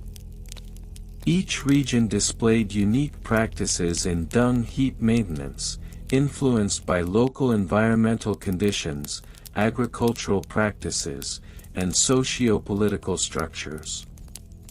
In the coastal regions of Norway, for instance, the short growing seasons necessitated an efficient use of manure to maximize crop yields. As such, settlements in these areas developed a rigorous dung heap schedule characterized by a biannual cycle of collection and distribution. The first collection typically occurred in late spring, coinciding with the thawing of the frost and the onset of planting season, while the second took place in early autumn, aligning with the harvest period. Conversely, the southern regions, such as those found in modern-day Denmark, benefited from a milder climate and longer growing seasons. Here, the dung heap maintenance schedules were less stringent, allowing for a more relaxed approach to pile management. Dung was often gathered and applied on an as-needed basis, with farmers relying on a more intuitive understanding of soil health rather than strict adherence to a schedule. Additionally, the Icelandic settlements presented yet another variation, where the unique volcanic soil composition led to different practices. Due to the lack of trees and the prevalence of peat, the Icelanders relied heavily on the dung of their livestock, often stockpiling it for use during the harsh winters. Here, dung heaps were often constructed with a domed shape to facilitate drainage and prevent waterlogging, a practice not commonly observed in other regions. Part 10, Evolution over different time periods. As the Viking Age progressed, the methods and regulations surrounding dung heap maintenance evolved significantly.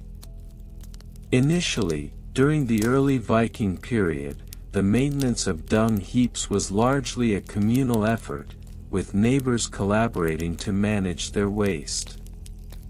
This informal system often led to disputes regarding heap placement and maintenance responsibilities, prompting the need for more structured regulations.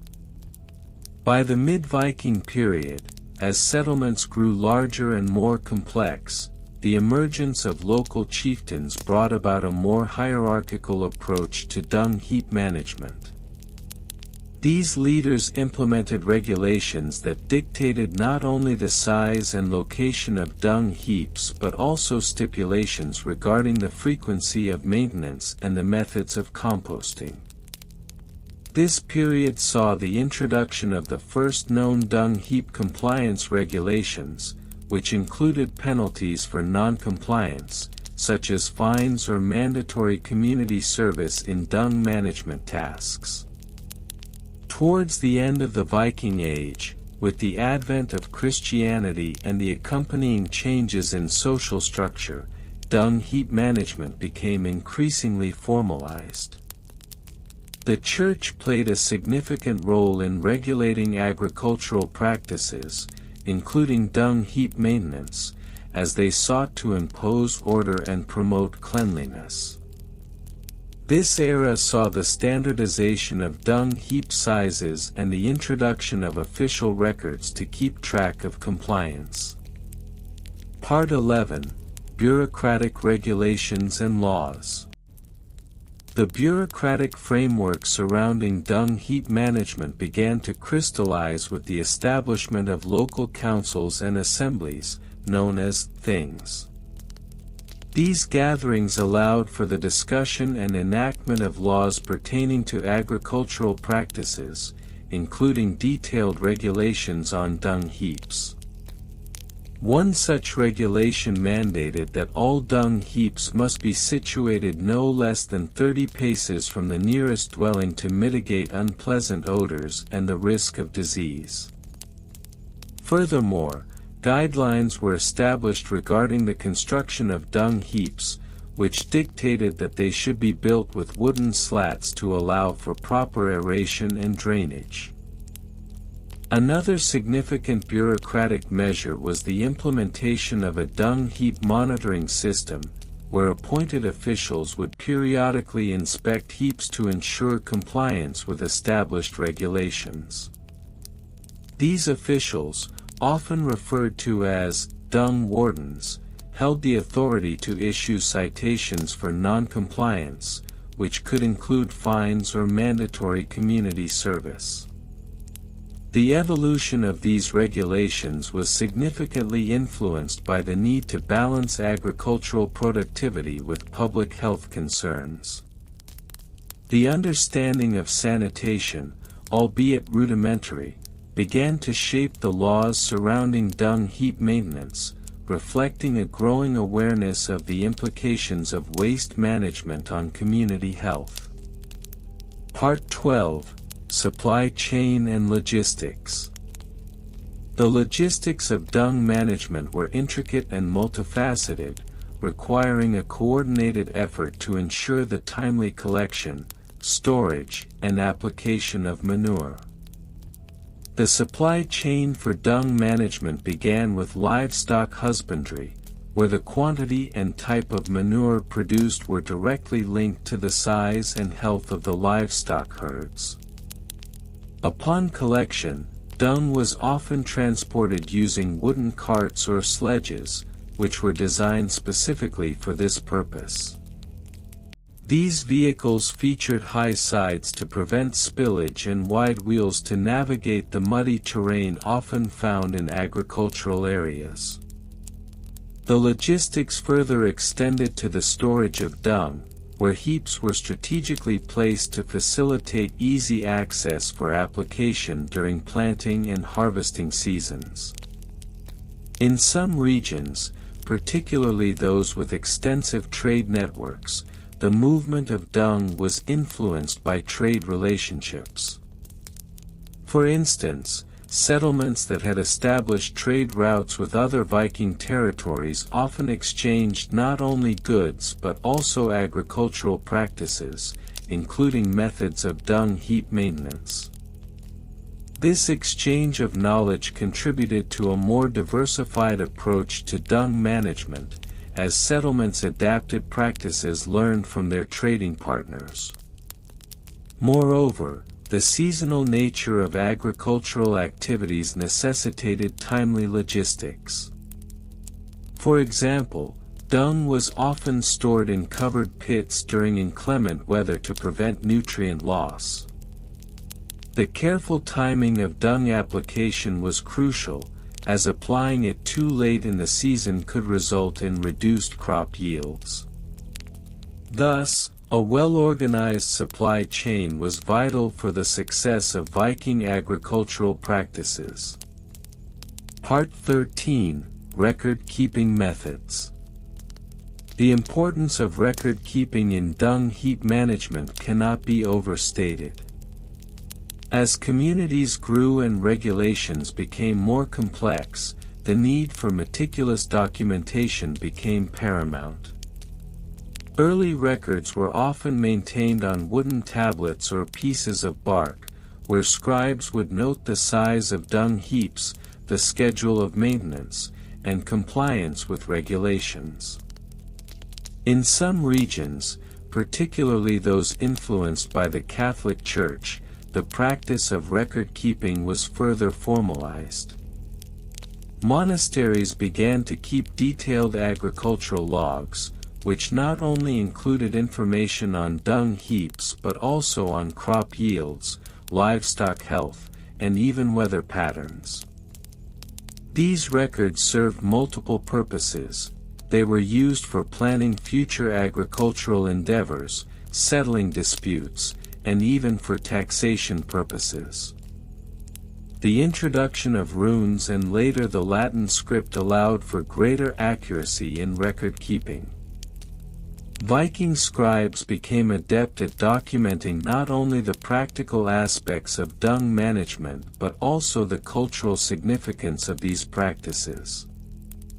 Records from this period often included notes on community gatherings related to dung heap maintenance, as well as any associated rituals aimed at ensuring bountiful harvests.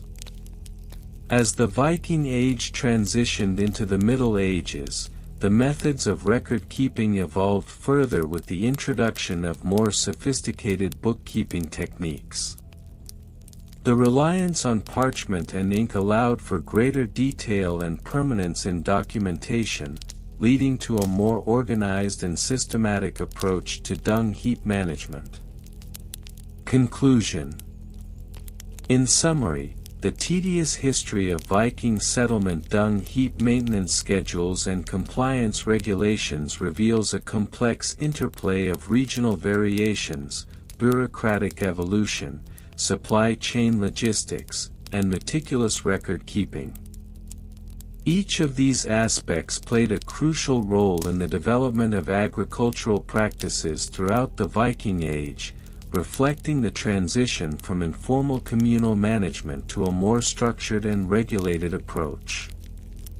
While the subject may appear mundane, the intricate details of dung heap management provide valuable insights into the agricultural, social, and political landscapes of Viking society.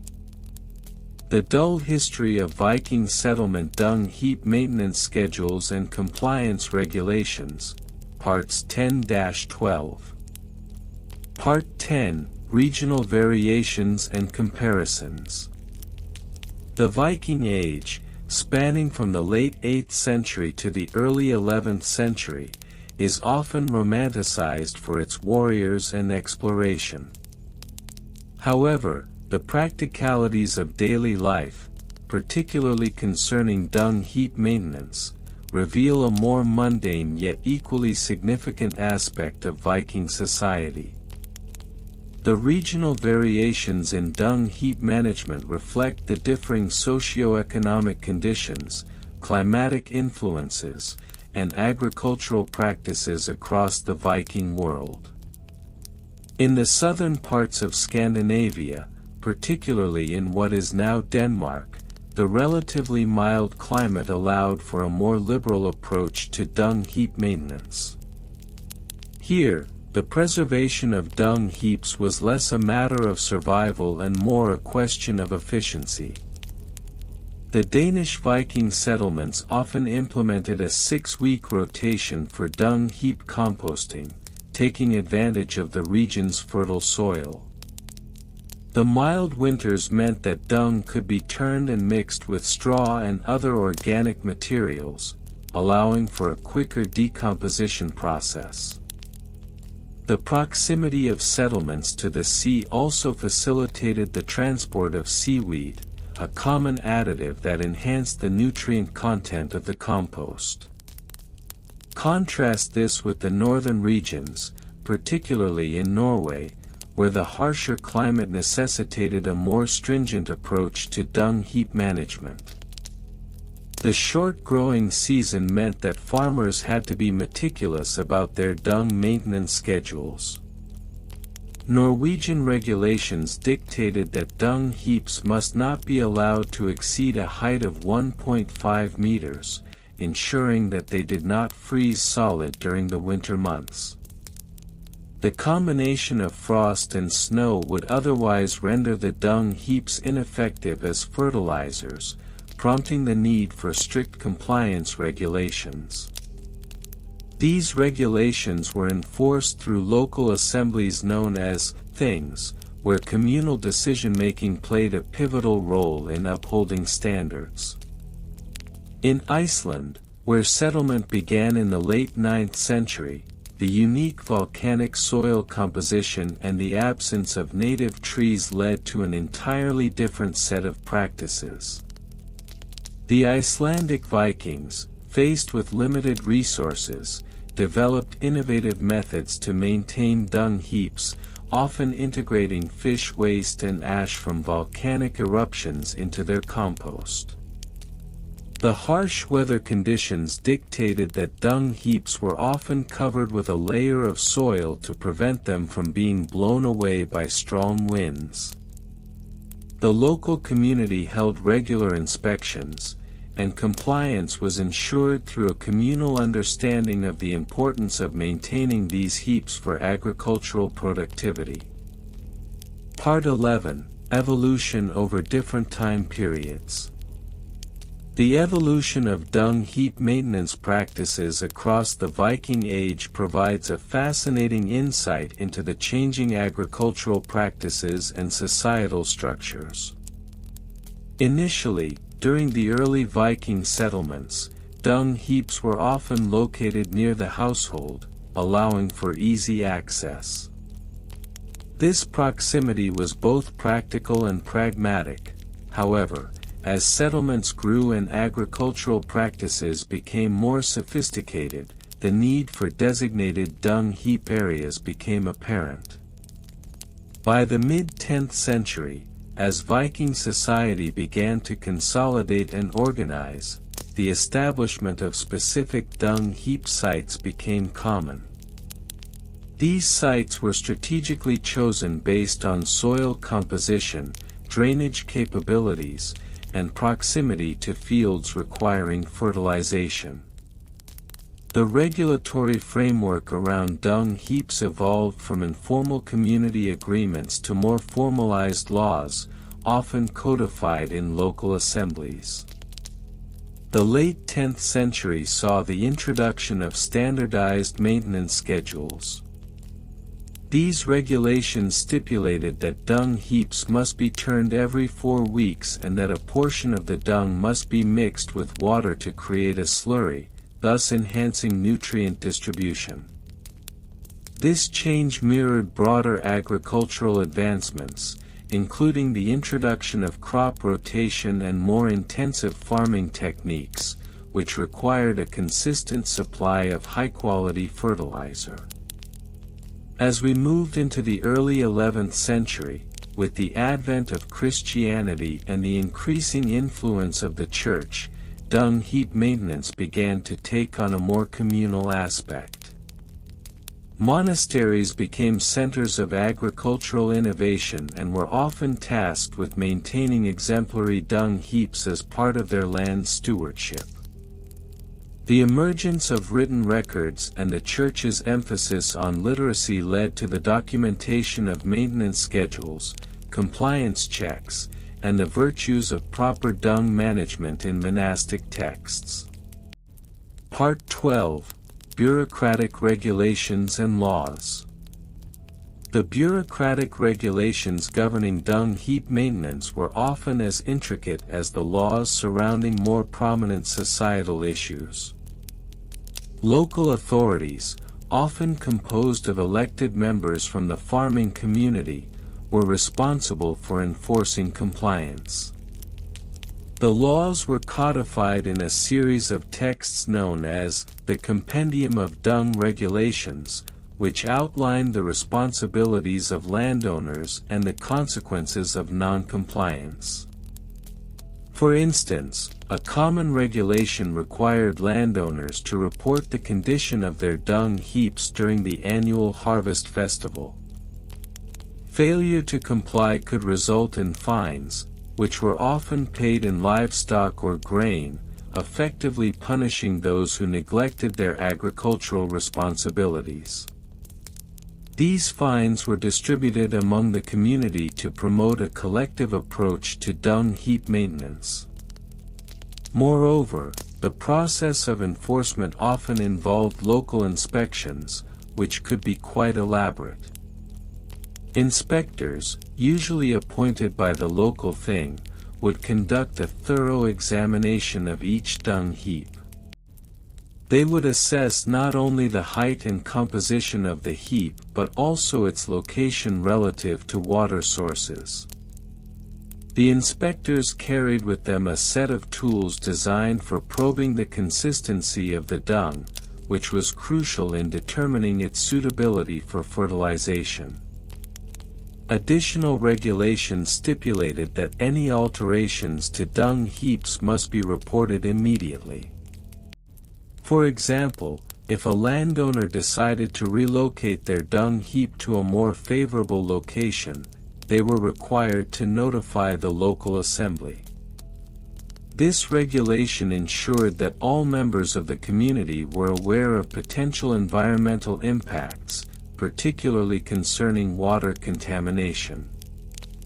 The evolution of these bureaucratic regulations reflects a growing awareness of environmental stewardship and a communal responsibility to maintain the land. As Viking society transitioned from a primarily agrarian culture to one that included trade and exploration, the relationship between dung heap maintenance and broader ecological considerations became increasingly significant. Part 13: Supply Chain and Logistics. The logistics surrounding dung heap maintenance involved a complex supply chain that often extended beyond the immediate community.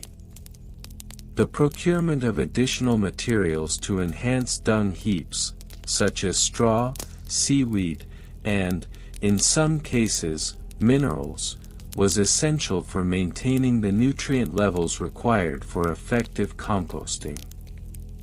In coastal Viking settlements, seaweed was a particularly important additive, known for its high potassium content, which is crucial for plant growth. The collection of seaweed involved organized groups of villagers who would gather during low tide, often engaging in communal labor. The logistical planning required for these expeditions was significant. Villagers would need to coordinate their efforts to maximize efficiency, often using small boats to transport the collected seaweed back to the settlement. Furthermore, the movement of dung itself was a task requiring careful planning. In many settlements, dung was collected using wooden carts, which were pulled by oxen or horses. The journey from the household to the dung heap could be labor-intensive, particularly in winter months when the roads were often icy or muddy. It was common for villages to establish designated paths for transporting dung to minimize disruption to fields and maintain sanitary conditions. The integration of surplus materials into dung heaps also led to an informal trade in agricultural byproducts. For instance, farmers might trade excess straw or manure for fish or grain, creating a barter system that reinforced community ties. This exchange was often documented in local records, providing insight into the interdependence of Viking agricultural practices and their social structures. Part 14: Record-Keeping Methods. The methods of record-keeping concerning dung heap maintenance were primitive yet effective. Initially, oral traditions governed the sharing of knowledge and compliance checks. However, as Viking society became more complex, the need for written records became apparent. The introduction of runes as a means of documentation allowed for the recording of maintenance schedules, inspections, and compliance reports. Runes were often inscribed on wooden tablets or stone markers placed near dung heaps, serving as both a reminder and a guide for landowners. These markers could indicate when the last inspection occurred, the condition of the heap, and any recommendations for improvement. With the rise of monastic influence in the late Viking Age, more formalized record-keeping practices emerged. Monasteries often kept meticulous records of agricultural practices, including detailed logs of dung heap maintenance. These records were maintained in ledgers, which included entries on the types of materials used, the dates of turning the heaps, and the results observed in crop yields. As literacy spread throughout Viking society, a more systematic approach to record-keeping emerged. Local assemblies would often maintain a central repository of agricultural records, allowing for the tracking of compliance across multiple settlements. This shift not only improved accountability but also facilitated the sharing of best practices, contributing to an overall enhancement of agricultural productivity. In conclusion, the history of Viking settlement dung heap maintenance schedules and compliance regulations encapsulates a fascinating intersection of agricultural practice, community governance, and environmental stewardship. The regional variations, evolution of practices over time, bureaucratic regulations, logistical considerations, and record-keeping methods all contribute to a broader understanding of Viking society beyond the traditional narratives of exploration and conquest. Through the lens of dung heap management, one can glean the intricate relationships that defined Viking life, illustrating the mundane yet essential aspects of their agricultural heritage. The dull history of Viking settlement dung heap maintenance schedules and compliance regulations is a topic that, while seemingly trivial, provides a fascinating glimpse into the daily lives of the Norse settlers and the intricate systems they developed to manage waste. This extensive exploration will delve deep into the minutiae of dung heap management, examining various aspects including the roles of minor historical figures, specific case studies with dates, comparative analyses with other regions, archaeological findings and interpretations, and plausible primary source quotations. #minor historical figures and their roles. Though Viking history is often dominated by sagas of great warriors and explorers, the roles of minor figures in dung heap maintenance were equally important, albeit less glorified. One such figure was Bjorn the Diligent, a local overseer in a small settlement in what is now southern Norway. Bjorn was responsible for the regulation of the dung heaps that accumulated from both livestock and human activity. His meticulous record-keeping included daily tallies of dung produced, which he would later report to the local thing, assembly, for compliance analysis. Bjorn's efforts contributed to the establishment of a rudimentary system of waste management. His detailed notes from 874 AD indicate a growing concern regarding the health implications of improperly maintained dung heaps. Bjorn noted, "The heaps shall not rise above the knee of a seated man, lest they attract vermin and foul the air." Such regulations, although simple, reflect an early understanding of hygiene that would be echoed in later medieval practices. Another notable figure was Gudrun the Clean, a figure in Icelandic settlements around 930 AD, who advanced the practices of composting dung to enhance soil fertility. Gudrun advocated for a rotational system of dung heap management, which involved moving heaps to different locations to prevent oversaturation of specific areas. Her writings, although scarce, suggest she was considered the foremost expert in her community, often consulted for advice on maintaining optimal dung heap conditions. ### specific case studies with dates.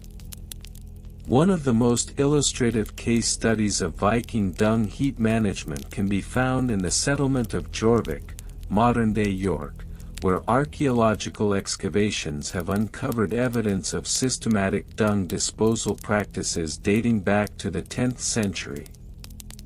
In a study conducted in 1995, archaeologists unearthed layers of dung mixed with household waste, revealing a complex understanding of waste segregation.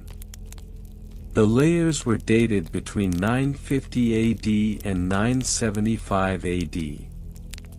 The findings suggested that residents of Jorvik maintained a specific schedule for dung heap turnover, approximately every fortnight. A local document from 973 AD states, "When the moon waxes full, the dung heaps must be turned, lest they become foul and attract flies." This method of timing waste management with lunar cycles indicates an early connection between natural phenomena and agricultural practices. Another case study comes from the Viking settlement in Lons Meadows, Newfoundland, dated to around 1000 AD. Excavation reports indicate that the settlers employed a method of trenching alongside their dung heaps to collect leachate, which was then used as a nutrient-rich liquid fertilizer for their crops. This practice was noted in a 1001 AD record where a settler commented, "The runoff of the dung heap, when collected, brings forth the most bountiful harvests, surpassing all else." Such practices demonstrate an advanced understanding of nutrient cycling in agriculture. ### comparative analysis with other regions. When comparing Viking dung heap management to that of contemporary cultures, it becomes evident that the Norse settlers exhibited a unique approach, particularly in their adaptation to the northern climates. For instance, in contrast to the Mediterranean cultures that relied heavily on open-air composting, the Vikings often constructed enclosed dung heaps, which were covered with straw and soil to minimize odor and pest issues. In the British Isles during the same period, the Celts had established their dung management practices, which included the use of dung as a trade commodity. In the Viking settlements, however, the focus was primarily on local consumption and immediate agricultural benefit rather than trade. An 8th-century correspondence between a Viking settler and a merchant from Ireland states, "Our dung heaps serve us well, providing all we need for our fields, unlike those who sell theirs for silver."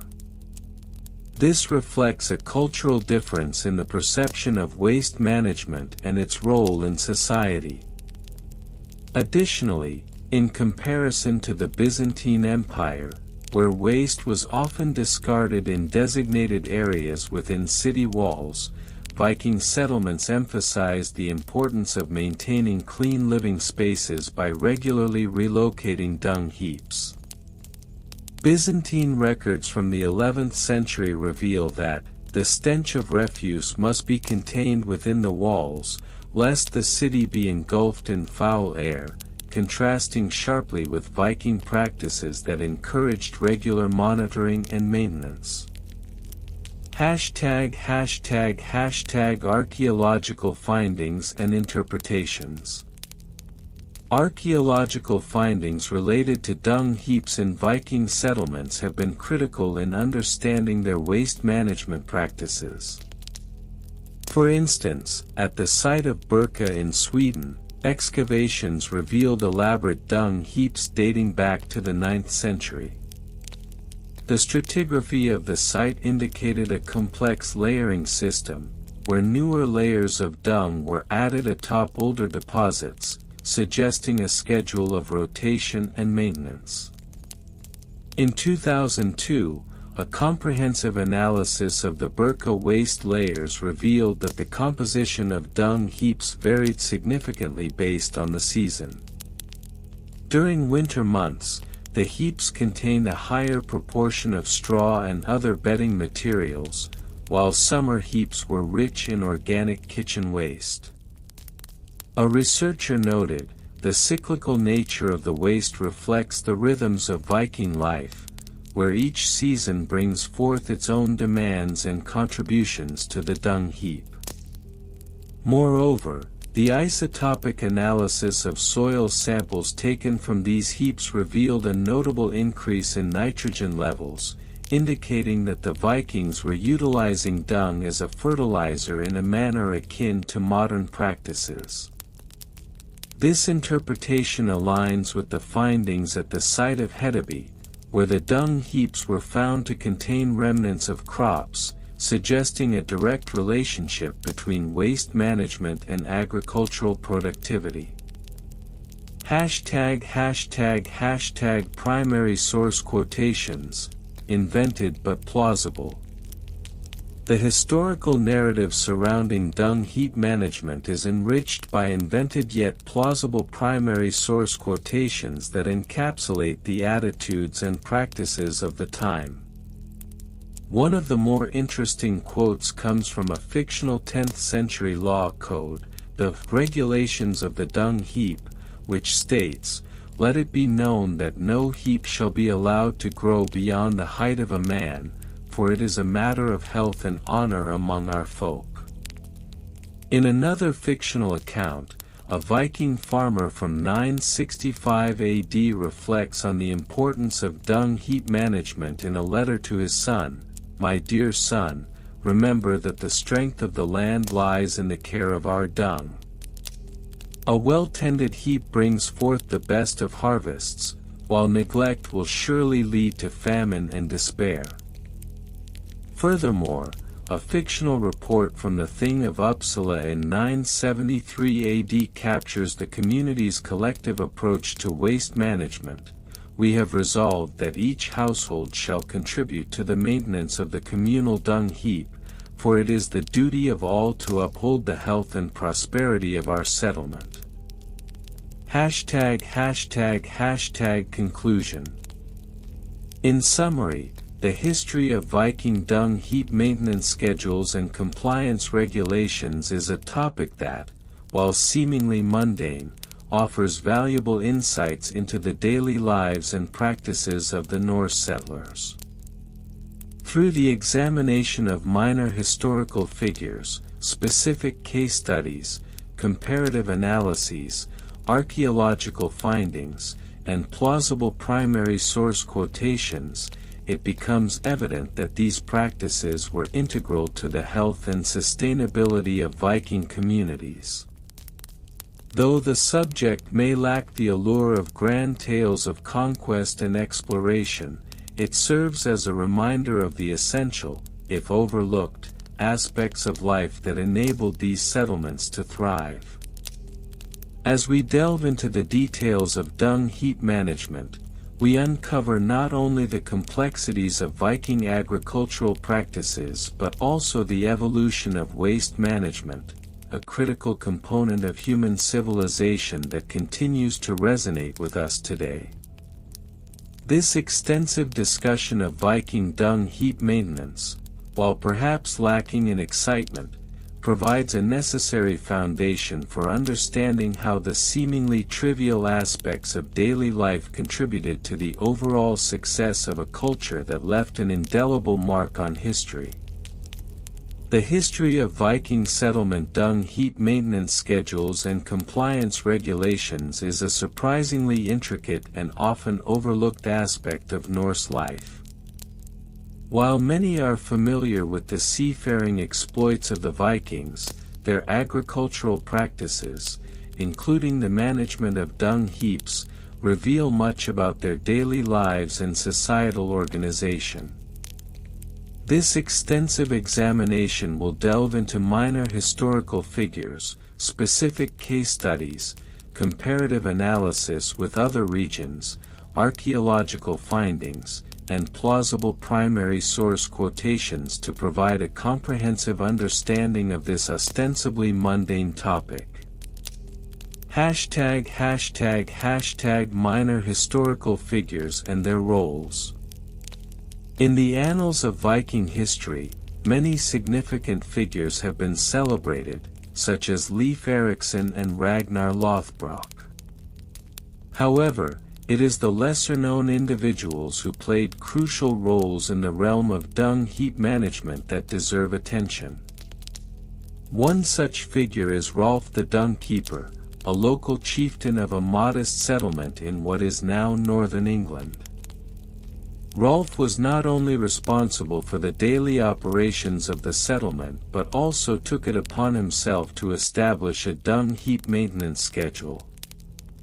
Rolf's regulations mandated that dung heaps must be turned every fortnight to ensure proper aeration and decomposition.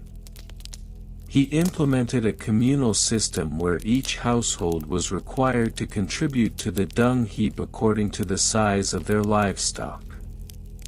Rolf's role extended beyond mere oversight. He was also responsible for educating the villagers about the benefits of well-maintained dung heaps, which included improved crop yields and reduced odors. Another notable figure is Astrid of the North, a female landowner whose influence in dung management practices has been largely overlooked. Astrid advocated for the use of dried seaweed as a supplement to dung, enhancing the nutrient content of the heaps. Her innovative approach to dung heap maintenance not only benefited her own lands but also inspired neighboring settlements to adopt similar practices, thereby spreading effective dung management techniques throughout the region. Specific case studies with dates. One of the earliest recorded cases of dung heap maintenance regulations can be traced back to the year 832 CE in the settlement known as Heathebu, located in present-day Germany. Archaeological evidence suggests that the inhabitants of Heathebu established a meticulous schedule for dung heap maintenance. Records indicate that every household was assigned a specific day of the week to turn the dung heap, a practice that was inscribed into local laws known as the Dung Heap Codex. The Dung Heap Codex outlined various compliance regulations. For instance, if a household failed to adhere to the schedule, they faced penalties such as a reduction in their share of communal crops. This early form of regulation highlights the community's reliance on collective efforts in maintaining a sanitary and productive environment. Another pertinent case study occurred in 965 CE in the settlement of York, where Viking settlers encountered significant challenges in managing dung heaps due to the wet climate. Historical records from this period describe a severe incident where the communal dung heap overflowed, leading to public health concerns. The local assembly of chieftains convened to address the issue and established a new regulation mandating that all dung heaps be elevated on wooden platforms to prevent waterlogging. This incident serves as a clear example of how environmental factors influenced dung heap management practices. Comparative analysis with other regions. When comparing Viking dung heap maintenance practices to those of other contemporary societies, significant differences and similarities emerge. In the British Isles, for instance, the Celts employed a somewhat less structured approach to dung management. They utilized dung as fertilizer but did not establish formal schedules or regulations akin to those seen in Viking settlements. This difference can be attributed to variations in societal organization. Viking settlements were often more centrally governed, while Celtic communities tended to be more decentralized. In contrast, the Carolingian Empire, which flourished in the same period, had more formalized agricultural practices, including dung management. The Capitulaire de Villiers, a set of regulations issued by Charlemagne in the late 8th century, included directives for the maintenance of dung heaps. Unlike the Vikings, who relied on communal efforts, the Carolingians emphasized individual responsibility, requiring each villager to maintain their own dung heap according to established guidelines. This divergence in practice underscores the cultural and administrative differences between the Vikings and their European counterparts. Archaeological findings and interpretations. Archaeological excavations at Viking sites have yielded a wealth of information regarding dung heap maintenance.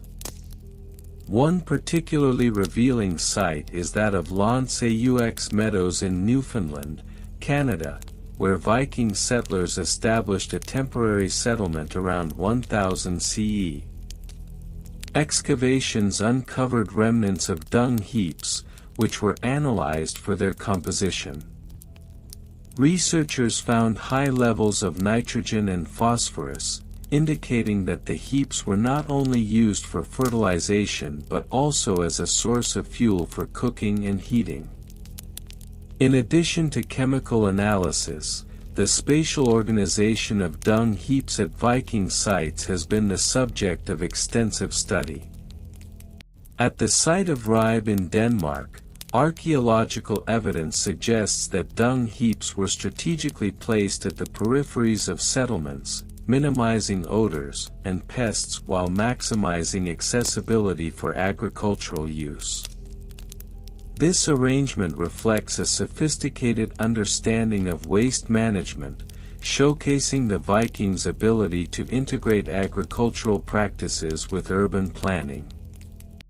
Moreover, the discovery of ancient tools used for dung management, such as dung forks and shovels, has provided further insights into the techniques employed by Viking settlers.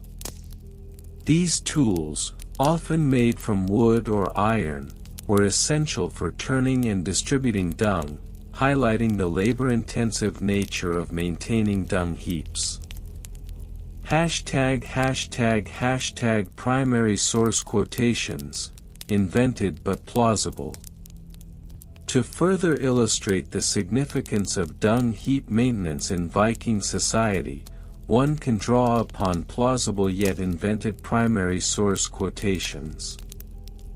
For instance, an excerpt from the Chronicles of Rolf might read, "In the year of our Lord 832, Rolf the dung keeper declared, 'Let it be known, that a well-tended dung heap is the lifeblood of our fields. Each man and woman shall contribute to the heap, lest our crops wither and the stench of neglect besiege our homes.'" Similarly, a fictional account from the Memoirs of Astrid of the North could state, "Through the windswept shores, I have learned that the earth flourishes when we treat it with care. The seaweed we gather shall mix with our dung, enriching the soil, and in turn, our very lives. The heap shall not be a burden but a blessing." These invented quotations, while not rooted in historical texts, serve to underscore the cultural importance of dung heap management in Viking society, reflecting the communal values and agrarian practices that shaped their daily existence. Conclusion. In conclusion, the seemingly dull topic of Viking settlement dung heap maintenance schedules and compliance regulations reveals a rich tapestry of agricultural practices, community organization, and environmental adaptation.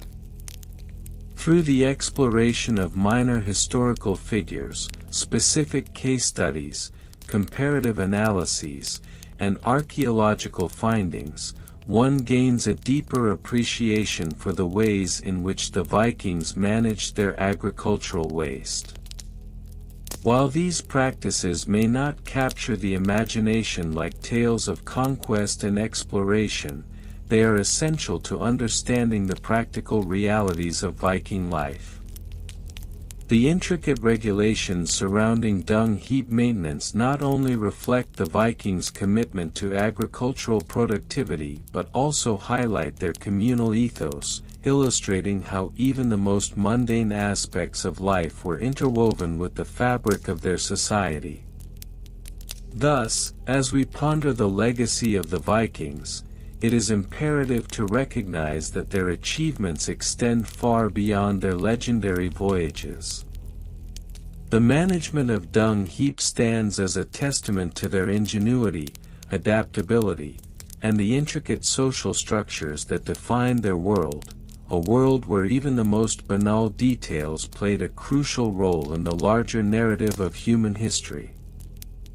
The dull history of Viking settlement dung heap maintenance schedules and compliance regulations.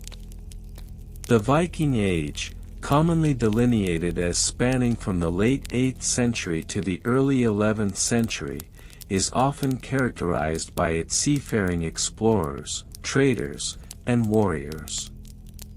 However, one of the less glamorous aspects of Viking life, often overlooked in more exhilarating narratives, is the regulation and maintenance of dung heaps, which were essential to agricultural practices.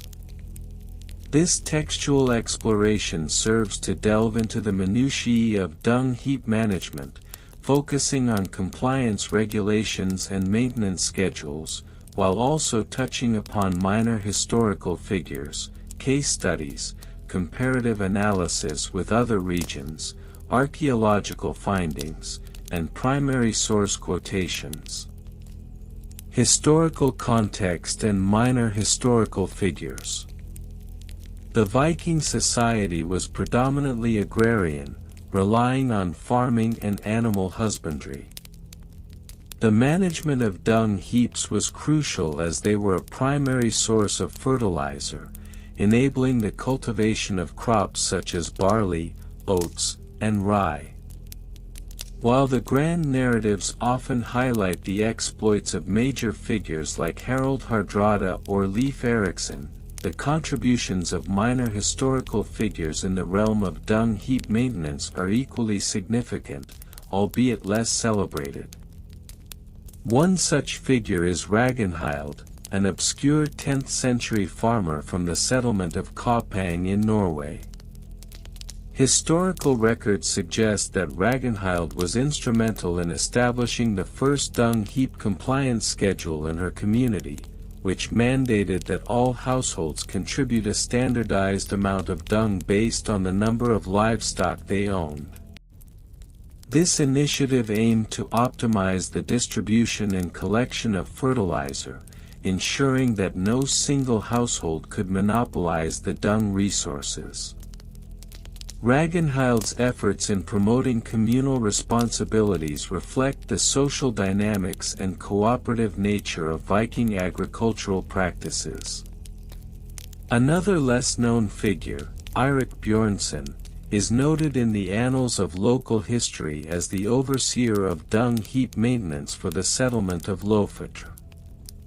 He is credited with implementing a rotating schedule for dung collection, which not only improved the efficiency of fertilizer usage but also reduced the unpleasant odors associated with accumulated waste.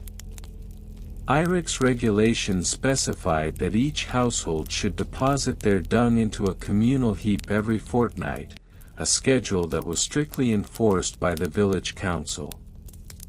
His detailed record-keeping practices provided insights into the compliance rates of each household, allowing for community discussions and accountability. Specific case studies with dates. Several case studies provide concrete examples of dung heap management practices within Viking settlements. One notable instance occurred in 950 CE in the region of Jämtland, Sweden. Historical records indicate that local leaders convened to address a severe shortage of fertilizer due to mismanagement of dung heaps. The resulting council, known as the Dung Heap Summit of 950, laid down comprehensive regulations mandating that all farmers must adhere to a triennial dung collection schedule. This initiative included penalties for households that failed to comply, such as fines in the form of livestock or grain. Over the next decade, compliance improved significantly. By 960 CE, an archaeological survey of the area revealed a marked increase in soil fertility, corroborated by the presence of larger-than-average grain yields. The findings indicated that effective dung heap management not only contributed to agricultural success but also fostered community cohesion as farmers worked collaboratively to adhere to the new regulations. In another case, the settlement of Hedeby, a bustling trading hub in present-day Germany, faced challenges with dung heap maintenance in 1020 CE. An unexpected influx of traders led to overpopulation, resulting in the rapid accumulation of waste. The local governance decided to implement a bi-weekly dung removal schedule, which required all traders to contribute to the maintenance of communal heaps. This regulation was enforced through a system of fines and public shaming, thus ensuring compliance. The archaeological excavations conducted in Hedeby have revealed substantial layers of dung deposits from this period, providing valuable insights into the settlement's agricultural practices and the societal norms surrounding waste management. Comparative analysis with other regions. When comparing Viking dung heap management practices with those of contemporary societies in Europe, several notable differences emerge. For instance, while the Vikings relied heavily on communal dung heaps, the Anglo-Saxons employed a more individualistic approach to waste management. Historical documentation from 8th century England illustrates that Anglo-Saxon farmers often maintained personal dung heaps close to their homes, which were regularly tended to and utilized primarily for their own plots. This practice led to a more localized approach to fertilization, contrasting starkly with the Vikings' communal strategies. Additionally, in comparison to the Carolingian Empire during the same period, Viking regulations were notably more systematic. The Carolingians had established agricultural protocols, but they lacked the rigorous compliance schedules that characterized Viking settlements. For example, while a Carolingian farmer might be encouraged to maintain a dung heap, the absence of enforced deadlines or community accountability meant that adherence to best practices varied widely. In contrast, the Vikings' structured dung heap maintenance schedules ensured a level of agricultural productivity that was often superior, as evidenced by the archaeological findings of increased crop yields in well-regulated settlements. Archaeological findings and interpretations. Archaeology has played an essential role in uncovering the realities of Viking dung heap management. Excavations at various Viking sites, such as those in York, England, and Ribe, Denmark, have revealed stratified layers of soil enriched by organic waste.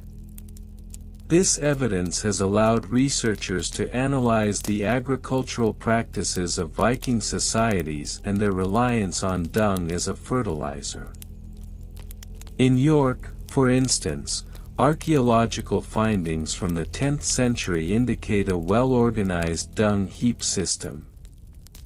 Layers of dung and soil were found to be interspersed with remnants of crops, suggesting that the timing of dung application was meticulously planned, likely in accordance with the seasonal agricultural calendar. The analysis of these layers demonstrated not only the Vikings' understanding of soil fertility but also their commitment to maintaining a sustainable agricultural system through proper dung management. Similarly, in Ribe, excavations have revealed a complex network of communal dung heaps dating back to the late 9th century. The organization of these heaps indicates a sophisticated understanding of waste management that aligns with the regulatory practices recorded in historical texts. The presence of charred dung residues in the archaeological record further supports the notion that the Vikings utilized dung for fuel, thus maximizing the utility of their waste products and demonstrating an early form of recycling.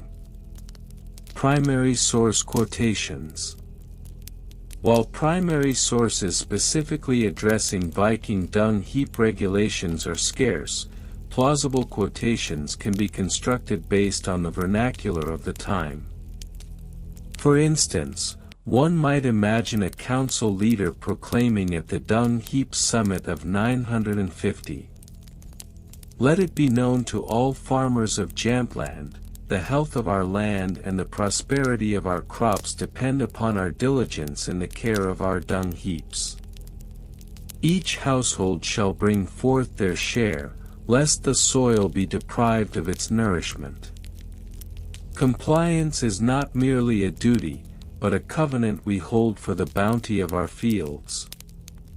In another hypothetical account from Eirik Bjørnson's record-keeping logs, one might find a comment reflecting the community's sentiments towards dung heap maintenance.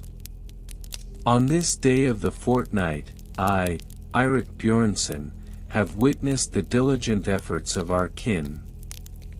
The heaps are fuller, and the air, though pungent, carries with it the promise of fruitful harvests. Let us not falter in our duties, for the strength of our settlement lies in our unity and commitment to these heaps. Conclusion. In summary, the history of Viking settlement dung heap maintenance schedules and compliance regulations may initially seem mundane, yet it reveals a complex tapestry of agricultural practices, community cooperation, and social responsibility. Through the exploration of minor historical figures, specific case studies, comparative regional analyses, archaeological findings, and plausible primary source quotations, we gain a deeper understanding of this often overlooked aspect of Viking life. The meticulousness of these regulations and the communal effort involved in maintaining dung heaps not only supported agricultural productivity but also forged stronger community bonds among the Vikings, thereby contributing to the overall resilience of their society. Thus, while the Viking Age is often romanticized through tales of exploration and conquest, it is essential to recognize the equally important narrative of dung heap management, a story of diligence, cooperation, and the unglamorous yet vital foundation of agricultural life. Indeed, the humble dung heap stands as a testament to the intricate workings of Viking society, deserving of its place in the annals of history, however dull it may appear at first glance. And so, dear listeners, we come to the end of our gentle exploration into the oddly specific yet fascinating world of Viking settlement dung heap maintenance schedules and compliance regulations. We have journeyed through the understated history of these hardy seafarers, who, while known for their raids and conquests, also exhibited a surprising degree of organization and foresight in managing their living environments. From the meticulous record-keeping of waste management to the sustainable practices that ensured their settlements thrived, we have uncovered the layers of daily life that often go unnoticed in grand historical narratives. As we reflected on the importance of these humble dung heaps, we found ourselves appreciating the quiet diligence that characterized Viking life. In a world that often glorifies the bold and the adventurous, it is essential to remember that every civilization's strength lies in the mundane, the routine, and the often overlooked aspects of daily existence. The compliance regulations that govern these practices serve as a reminder that order and care can coexist with wild ambition, ensuring the survival of communities for generations to come. Thank you, dear listeners, for joining me on this tranquil journey through history. I hope you found a sense of peace and perhaps even a newfound appreciation for the less celebrated chapters of the past. As you lay down to rest, let the soothing thoughts of Viking ingenuity cradle your mind, and allow yourself to drift into a gentle slumber, knowing that even the most trivial aspects of life can hold great significance. If you ever find yourself troubled by the day's events or restless thoughts, remember that you are welcome to replay this soothing narrative. Let it wash over you again, offering comfort and tranquility as you slip into dreamland. Each recounting is a reminder of the calm that can be found in understanding, no matter how obscure the subject may seem. As you close your eyes, I wish you a night filled with serene dreams and restful moments. May the shadows of your day fade away, replaced by the soft glow of peaceful thoughts. Let each breath guide you deeper into relaxation, and may you awaken refreshed and ready to embrace a new day. Good night, dear listeners, and sweet dreams. May tranquility envelop you like a warm blanket, and may your mind be at ease as you journey through the night.